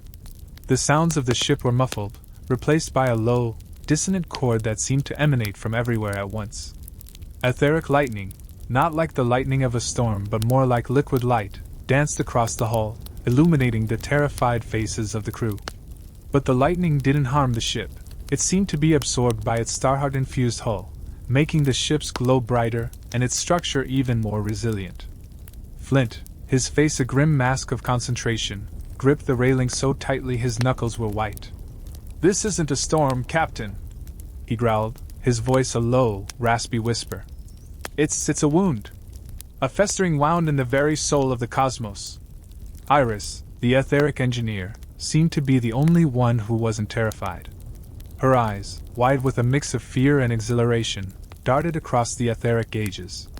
"He's right, Captain," she shouted over the low hum. "The ether here isn't just broken, it's sick. It's corrupted. Like a parasitic disease, but it's not the Vexians this time. It's something else."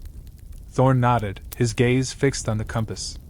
The cosmic storm emblem on its face was swirling faster now, its intricate patterns twisting and reforming with every passing moment. He didn't just see the path, he felt it. He felt the pull of a central point, a singularity where all the broken ether was being drawn. It was the eye of the storm. But getting there was an odyssey in itself. They had to navigate through a labyrinth of impossibly angled spatial pockets, where up was down and time flowed in reverse. He had to trust his new instincts, his new connection to the ether. "Left rudder!" he commanded. 30 degrees! Now! Flint, without questioning, followed the order, and the ship narrowly avoided a shimmering, translucent shard of reality that could have sliced them in half. A few moments later, Thorn would have them reverse course, then turn again, all based on the whispers of the compass and his own intuition. The crew, at first, was confused, then frustrated, and finally, they simply began to trust him implicitly. His commands weren't based on logic or etheric charts. They were based on a cosmic feeling, a sense of where the universe wanted them to go. For what felt like weeks, they sailed through this terrifying, beautiful chaos. Time lost all meaning. Days and nights blurred into a continuous twilight of shifting colors. Food tasted like nothing, and sleep was an impossible luxury. They were all running on pure adrenaline and the unspoken promise that Thorn knew the way. The ship, their faithful home, was groaning under the strain. Even with the Starheart's blessing, it was taking a beating. Loose panels rattled, and the low hum of the engine occasionally sputtered as it struggled to pull ether from this chaotic void. One night, as they were passing through a pocket of shimmering, crystalline ether, they were attacked. Not by a ship, but by beings of pure, solidified light. They looked like grotesque, crystalline insects, their bodies made of shifting, fractured geometry. They were the scavengers of the cosmic wound, creatures born from the broken ether itself, drawn to the ship's stable, Starheart-infused energy. They latched onto the hull, their sharp claws scratching at the fortified metal. The crew, their fighting spirit reignited by a tangible enemy, grabbed their weapons and rushed to the deck. They fought back with etheric cannons and cutlasses, their blades clashing against the crystalline bodies with a sound like shattering glass. Thorn, however, knew that physical force alone would not be enough. He closed his eyes, focusing on the compass. He could feel the ether within the creatures. It was discordant, shattered, and chaotic, a direct reflection of the storm itself. He raised his hand, and a gentle, warm glow emanated from his palm. He focused, not on destroying them, but on mending the fractured ether within them. The moment the light touched the first creature, it shrieked, not in pain, but in what sounded like pure, agonizing clarity. Its crystalline body began to soften, its sharp edges rounding out, until it simply dissolved into a cloud of peaceful, shimmering dust. One by one, he touched them with his healing light, and one by one, the creatures were pacified, their etheric wounds mended, their chaotic existence brought to a peaceful end. The crew watched in stunned silence, their weapons lowered. Thorn had not just defeated an enemy, he had healed them. Flint, watching the last of the creatures dissolve, shook his head in awe. "You're a healer, Thorn. A healer of worlds." Thorn simply looked down at his hand, a new wave of responsibility washing over him. He was a guardian. And this was his first act of guardianship. The battle was over, and the crew, though exhausted, had found new resolve. They were no longer just a crew of pirates. They were Thorn's crew, and they would follow him wherever this path took them. After what felt like an eternity, the compass's swirling symbol began to slow down. The chaotic colors of the storm began to fade, replaced by a deep, silent blackness. The discordant hum of the ether faded into a soft, melodic chord. The ship, battered but whole, finally broke through the cosmic membrane and entered the eye of the storm. And what they found there was not a void, or a calm abyss. It was a place of profound stillness, a place where time stood still and gravity had no meaning. At the very center, suspended in the silent void, was a colossal, shattered crystalline structure. It was the size of a planet, a giant beautiful, but broken heart of pure ether. Chunks of it were missing, and from the cracks, raw, broken ether bled out into the void, feeding the very storm they had just escaped. The Starheart had not just been a single, powerful entity. The whispering wind sailed into the cosmic storm, its hull creaking under the strain of the turbulent ether, but this time, the fear was gone. It had been replaced by a quiet, determined purpose that was palpable in the air. The compass, held by Thorn, now served as their sole guide, its holographic map a complex and beautiful tapestry of light that shifted and pulsed with the ship's movements. They were navigating a path that defied every known celestial chart, a path woven into the very fabric of the universe, and it was a path that only they could see. Thorn stood at the helm, his knuckles white as he gripped the wheel, his eyes fixed on the map. He wasn't just steering the ship, he was interpreting a language of light, a silent song that spoke of ancient stars and lost constellations. The compass would show him a single, glowing star in the holographic projection, and he would have to find its real-world counterpart among the swirling nebulae and distant galaxies, an impossible task made possible only by the resonance of the Starheart humming in the ship's core. Each star he identified and targeted would then reveal the next step of the path, a celestial scavenger hunt across the cosmos. The process was painstakingly slow, a test of patience and perception that stretched for days. The crew, under Flint's steady leadership, maintained the ship, their silent, practiced movements a testament to their unwavering faith in their captain. They were no longer just a crew, they were a collective will, bound by a purpose far greater than any treasure. "Captain, Hamyahan se ekbi normal star ko nahi patient sokt," Iris said one day, her voice a low murmur as she looked at the chaotic starfield outside the ship's panoramic viewport. "Humian lagbag ek silent star dunna haga har bar, Us holographic map ses Starheart ki resonance high jo humian unhi feel karn main mad at kar rahi high. Lekin yebi energy lo rahi high. Her tone was a mix of professional observation and quiet all. The Starheart's hum had become a constant, low thrum, a sort of background music to their journey, but she could feel the subtle drain on its power. Thorn nodded, his gaze still fixed on the etheric map. He understood the cost, but there was no other way. Main janta hoon iris. Ye ek race high. Vexians ko shayad is raz kuber main patanahi high. Lekin wo iski asar ko zero masos kar rahi hum. Wo isi thik hon nahi dena. Humian isi peli unk rakni asi peli karnahaga. He had felt it too, a subtle, dark tremor in the ether, a rising tide of Vexian energy that seemed to be drawing closer. They were a threat now, not just to the universe's balance, but to their very existence. This quest was a beacon in the darkness, and they were the only ones who could follow it. Days bled into weeks, and the journey became a monotonous rhythm of etheric navigation, ship maintenance, and the silent tension of the unknown. The holographic map would reveal a new star, and Thorn would spend hours, sometimes days, scanning the cosmic expanse, the compass vibrating in his hands, until he felt the right resonance. It was a feeling more than a sight, a subtle hum in his veins that matched the hum of a specific, shimmering light among the billions. Once they found it, the ship would jump, a brief, disorienting lurch through etheric space, and they would be a little closer to their destination, wherever that might be. The crew's morale, surprisingly, did not falter. They had been through worse, and this time, they had a goal. They had hope. Flint, ever the pragmatist, organized drills and training sessions to keep everyone sharp. Remy cooked elaborate meals, using every spice and ingredient he could find in the ship's dwindling pantry, a way of grounding them in the familiar amidst the cosmic strangeness. And Iris, the ever-curious scientist, spent her time in the engine room, not just maintaining the Starheart, but studying its resonance, its language. She was discovering etheric harmonics and frequencies that were completely new to science, a secret language of the universe that she was slowly starting to understand.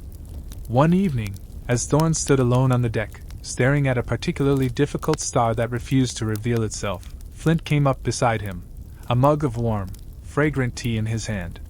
He didn't speak, just handed him the mug. Thorn took it gratefully, the warmth a welcome comfort in the cold void of space. They stood in silence for a long time, the ship sailing through a field of glowing, ethereal nebulae that painted the darkness in strokes of violet and gold. It was a silent, beautiful moment, a brief respite from the pressure of their mission. Finally, Flint spoke. Captain, kia yesab, waki zarori hai? Tum par kitna boj hai. Puri universe ka boj. Tum isi akele kai zatha sakt ho? His voice was uncharacteristically soft, filled with a concern that was more than just professional. Thorn took a sip of his tea, the steam a warm cloud around his face. Main akela nahi hoon, Flint, he said, looking at the sleeping crew members through the viewport. Main tum lagan kasath hoon. Or ye boj nahi hai. Ye ek mauka hai. Shayad isolai humian starheart milatha. Isolai hum ek dusser se miltha. Har cheese, har ek buri cheese jo humar sothwi, har ek shunadi, shayad is pal kulieti. Flint looked at the swirling nebulae, a thoughtful expression on his face. Hos sakta hai. Lekin Vexians, wo hamera picha zero karinch. Agar unhi pada chau gai ki hum kia kar rahi hain, to wo hu masani esi kodenj nahi. Thorn's gaze hardened. Main janta hoon. Lekin unhain humian dun do. Jab tak wo humian dundenj, tab tak hum silent star tak pahunch chukum. He was confident, but it was a confidence born of desperation. He knew that the Vexians were a greater threat than any cosmic storm, a force of pure, destructive chaos that would stop at nothing to corrupt and consume. He was sure they would feel the subtle tremors of the Starheart's resonance in the ether, a sound that would be like a siren call to them, a sign of a threat to their ultimate goal. He knew they were coming. The only question was when. Weeks turned into a month, and the ship was now deep within an uncharted quadrant of the cosmos, a place of strange, silent beauty. They had found and navigated through 12 of the silent stars, each one a step closer to their unknown destination. The compass, which had once been a simple tool, had now become a part of Thorn's very being, an extension of his will. He could almost feel the ether flowing through it, a connection that was growing stronger with every jump. The crew had adapted to their new life, a life of constant motion and quiet purpose. Remy, who had once dreamed of a small cafe on a peaceful planet, now found joy in the challenge of creating new recipes from the limited rations and the occasional cosmic flora they would collect. Iris had rigged new sensors to the hull, her datapad now a constant companion as she meticulously logged every etheric anomaly they encountered. And Flint, the seasoned pirate, was the rock of the crew, his calm demeanor and endless supply of stories keeping everyone's spirits high. He was no longer just a quartermaster, he was the heart of the ship's resilience.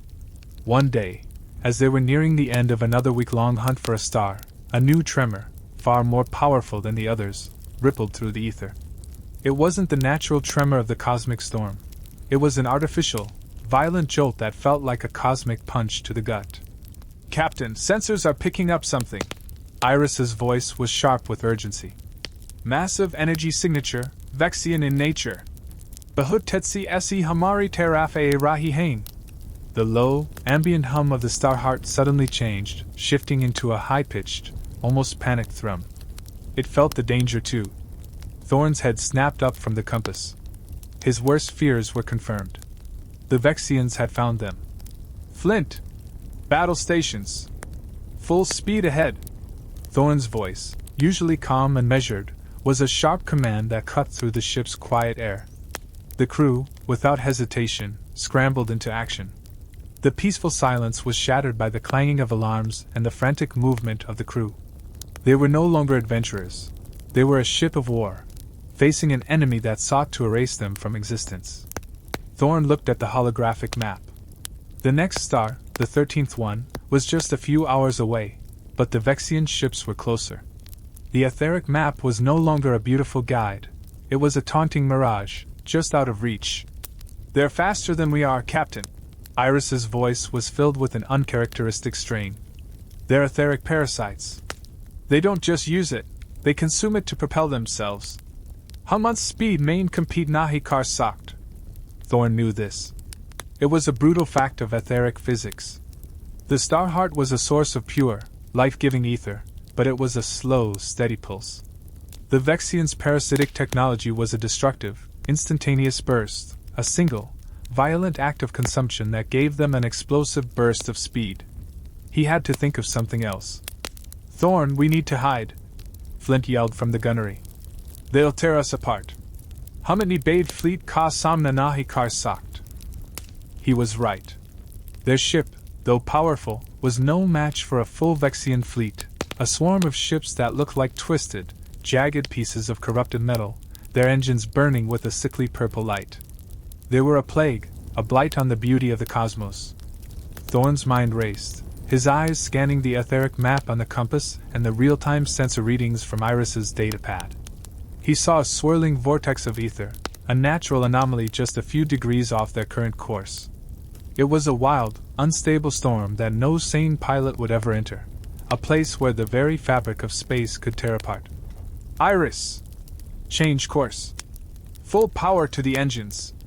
We're heading into that vortex." Thorn's command was met with a chorus of stunned gasps. They had just escaped a cosmic storm, only to willingly fly into another one that was far more dangerous. "Captain, are you insane? Wo vortex humian fad dega?" Flint shouted, a rare note of panic in his voice. "We can't survive that." Thorn didn't flinch. "Hamak etheric storm main survive kia high, Flint. Humian pata high kais. Vexians ko yanahi pata. Unka ether parasitic high. Unk ships ko clean ether ki zero at nahi high. Lekin unka ether is vortex ku chaotic energy se destabilize ho jaega. It will tear them apart from the inside out." It was a wild gamble, a last-ditch effort, but it was their only chance. The Vexians had built their ships to consume ether, not to withstand the chaotic, unstable forces of a natural storm. It was a weakness, and Thorn intended to exploit it. The whispering wind screamed as it changed course, its engines burning with every ounce of power they could muster.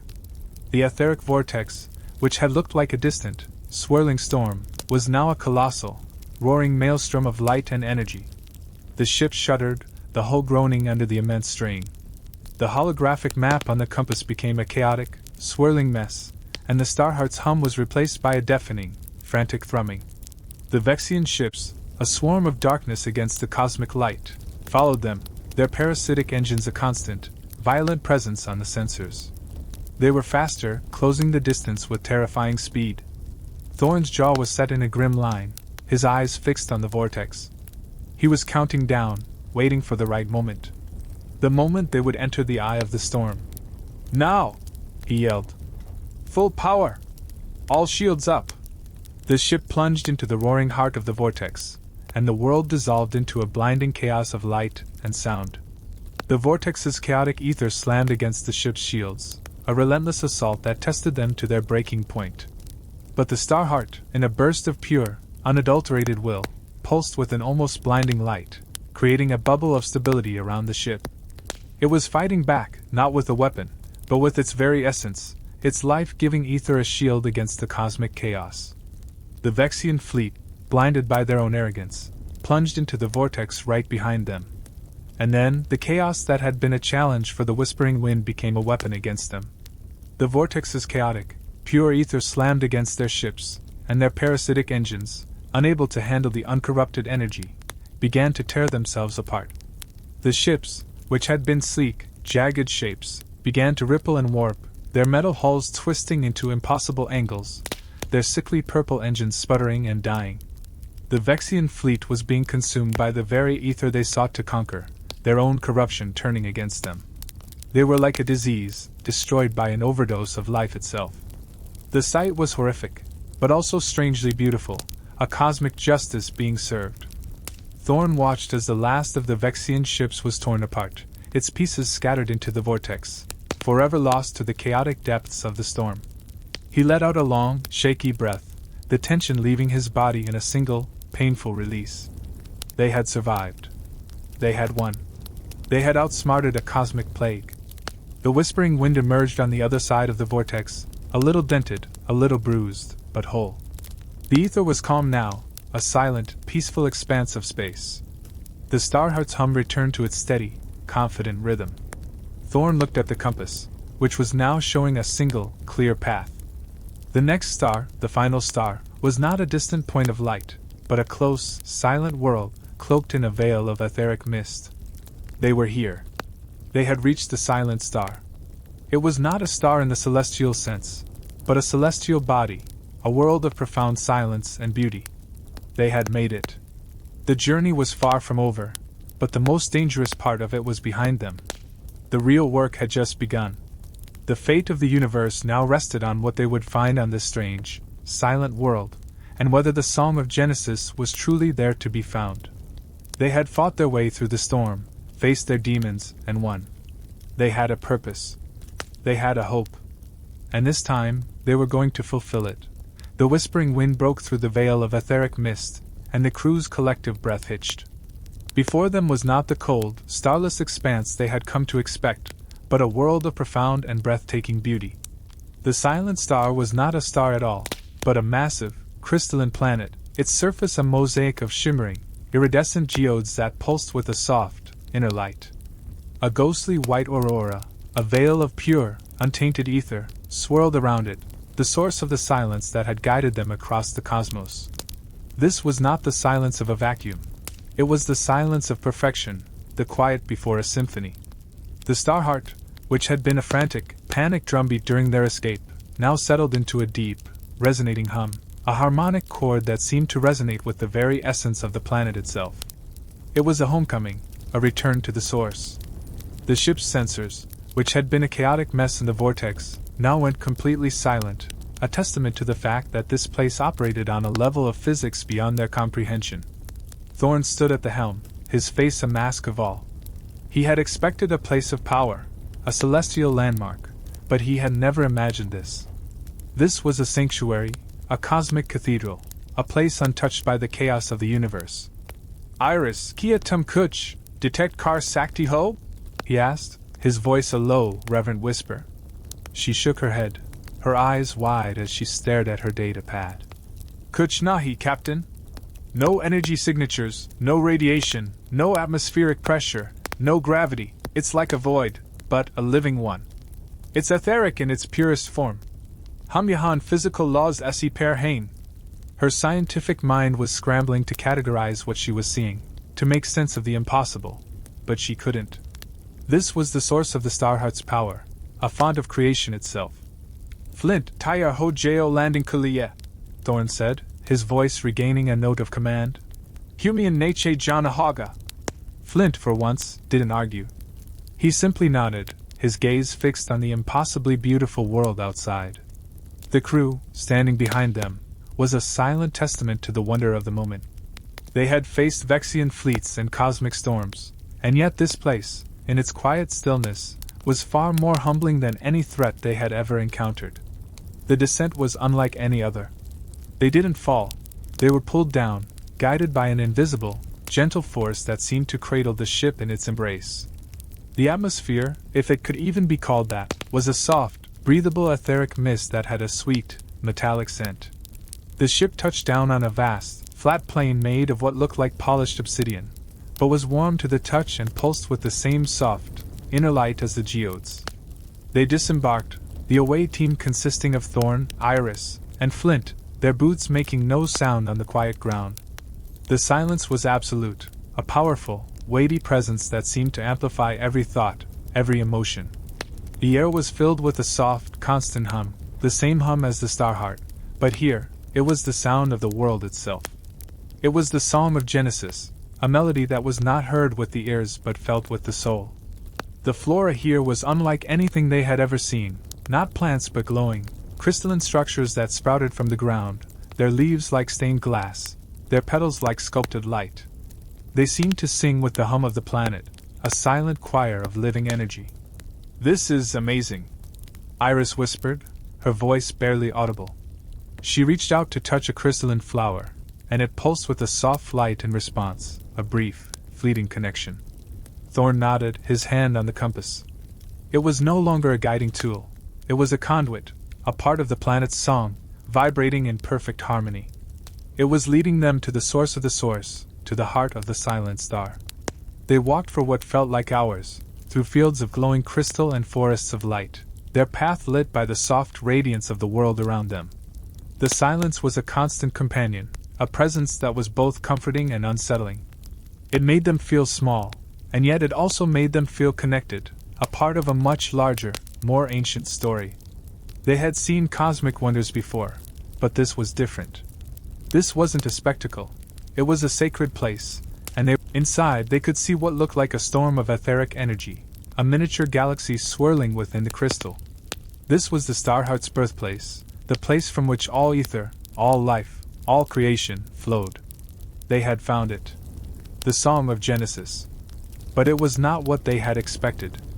It was not a magical artifact or a lost relic. It was a cosmic database, a living record of the universe's creation, and it was broken. As they approached, a holographic projection shimmered into existence before them, a cascade of light and color. It showed the universe in its infancy, a beautiful, chaotic burst of creation.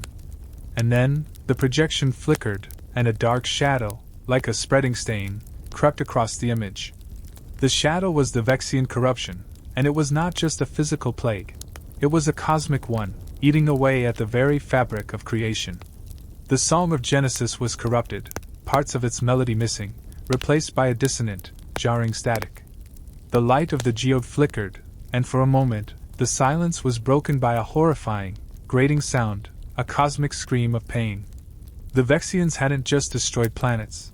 They had infected the source, the very song of the universe, and it was dying. The Starheart, their guide, was a small, struggling fragment of that song, and it was failing.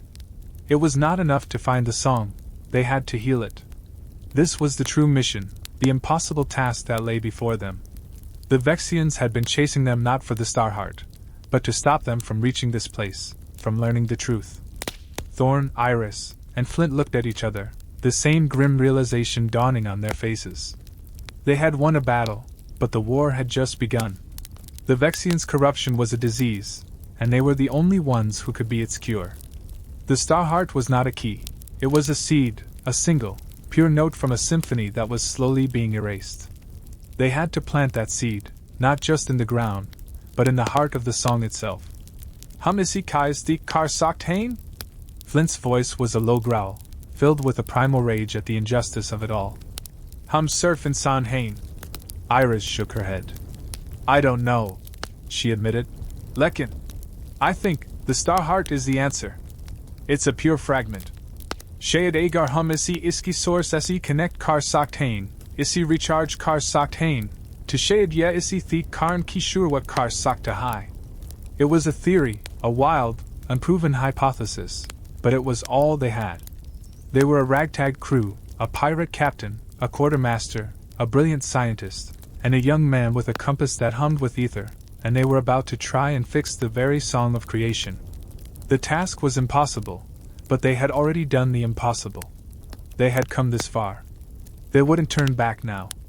The fate of the universe wasn't just resting on their shoulders. It was in their hands, a fragile, broken melody that was theirs to mend. They looked at the flickering geode, and a new resolve, a new purpose, filled their hearts. They were no longer running. They were fighting, not with guns and ships, but with ether and hope.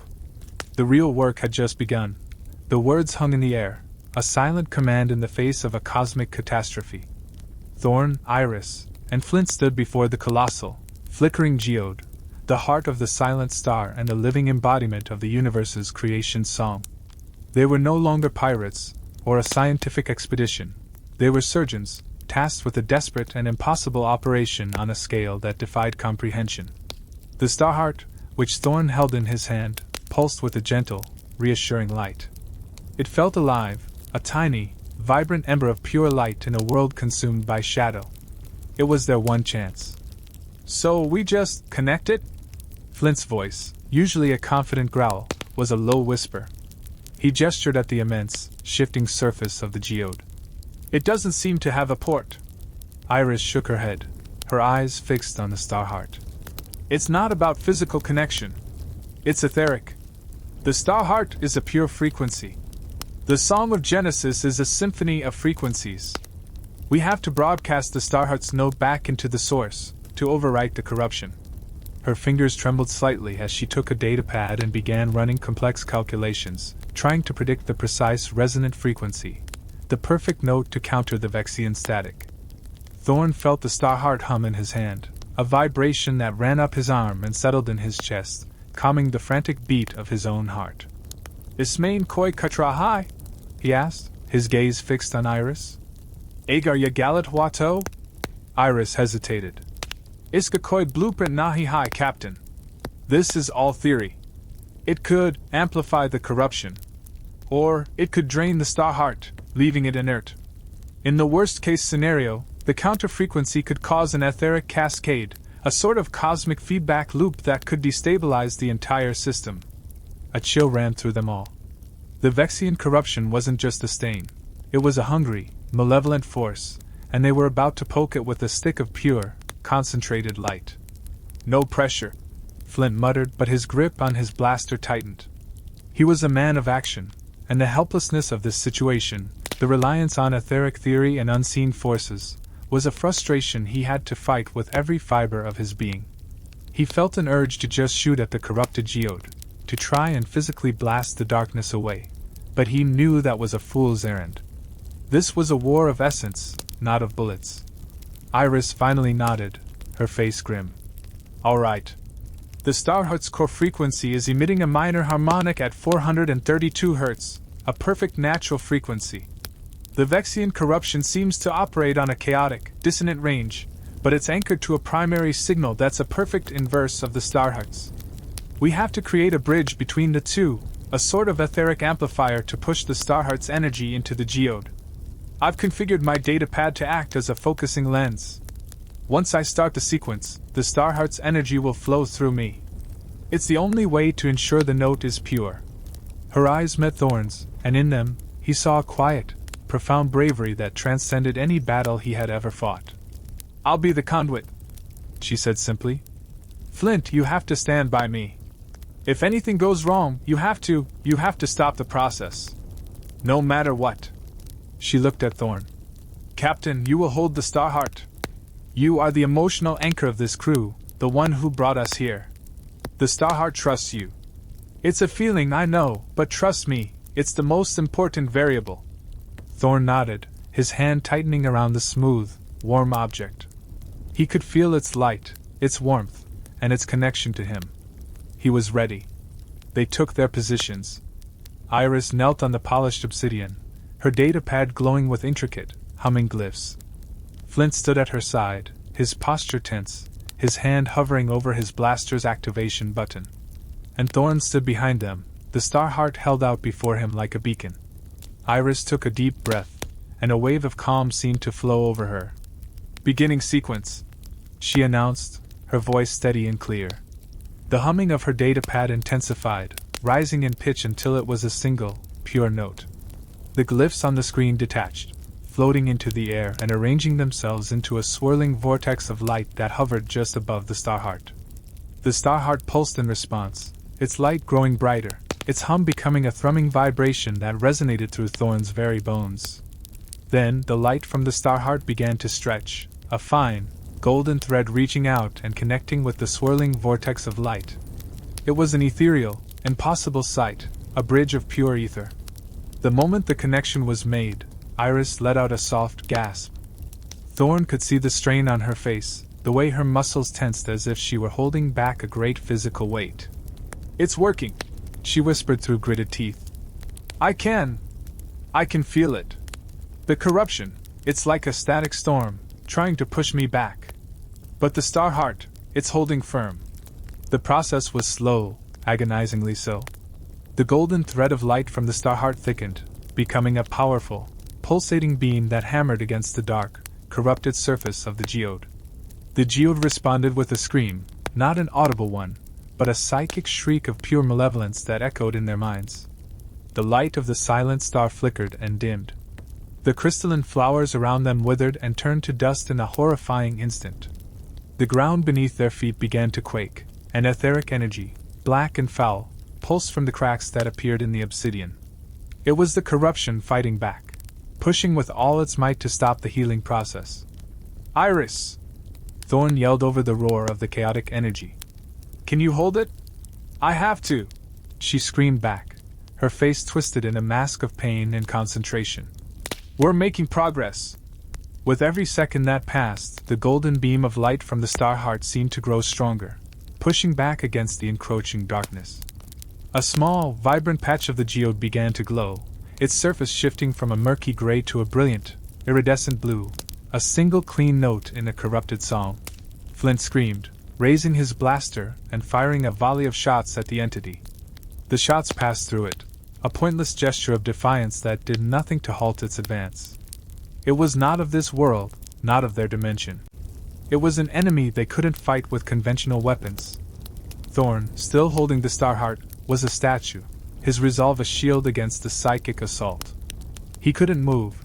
His entire being was focused on keeping the Starheart's light pure and steady. Iris was still on the ground, her face contorted in pain as she channeled the energy.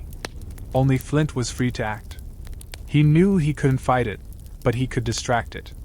He began firing his blaster, not at the entity, but at the ground around it, causing explosions of light and debris, a desperate attempt to draw its attention. The corruption entity turned its head, a featureless swirl of black smoke, and focused its attention on him. It shrieked again, a sound of pure hatred, and lunged. Flint dove to the side, rolling across the obsidian ground as a wave of pure corruption swept past him, freezing the air and leaving a trail of dead, black flowers in its wake.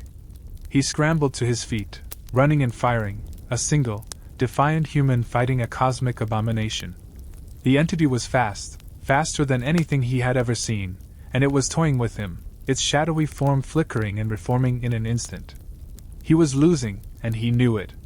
He saw the entity prepare for a final, killing blow, a tendril of darkness forming and lashing out towards him. And then, from behind him, he heard a new sound. It was the hum of the Starheart, no longer a gentle pulse, but a roar of pure, vibrant light. The golden beam connected to the geode widened, and a new wave of energy, a brilliant, purifying light, washed over the landscape. The light hit the corruption entity like a physical blow. It screamed, a sound of agony and disbelief, as the light tore through its form, unraveling its very essence. It writhed, fighting against the purity of the ether, but it was a losing battle. The light consumed it, burning away its corruption until there was nothing left but a faint wisp of black smoke that dissipated in the air. The humming of the geode grew stronger, and the brilliant blue patch on its surface began to spread, slowly at first, then faster, consuming the murky gray and replacing it with a perfect, vibrant light. The silent star was healing. The etheric energy that had pulsed from the cracks in the ground was now pure and clean, washing over them like a warm, gentle wave.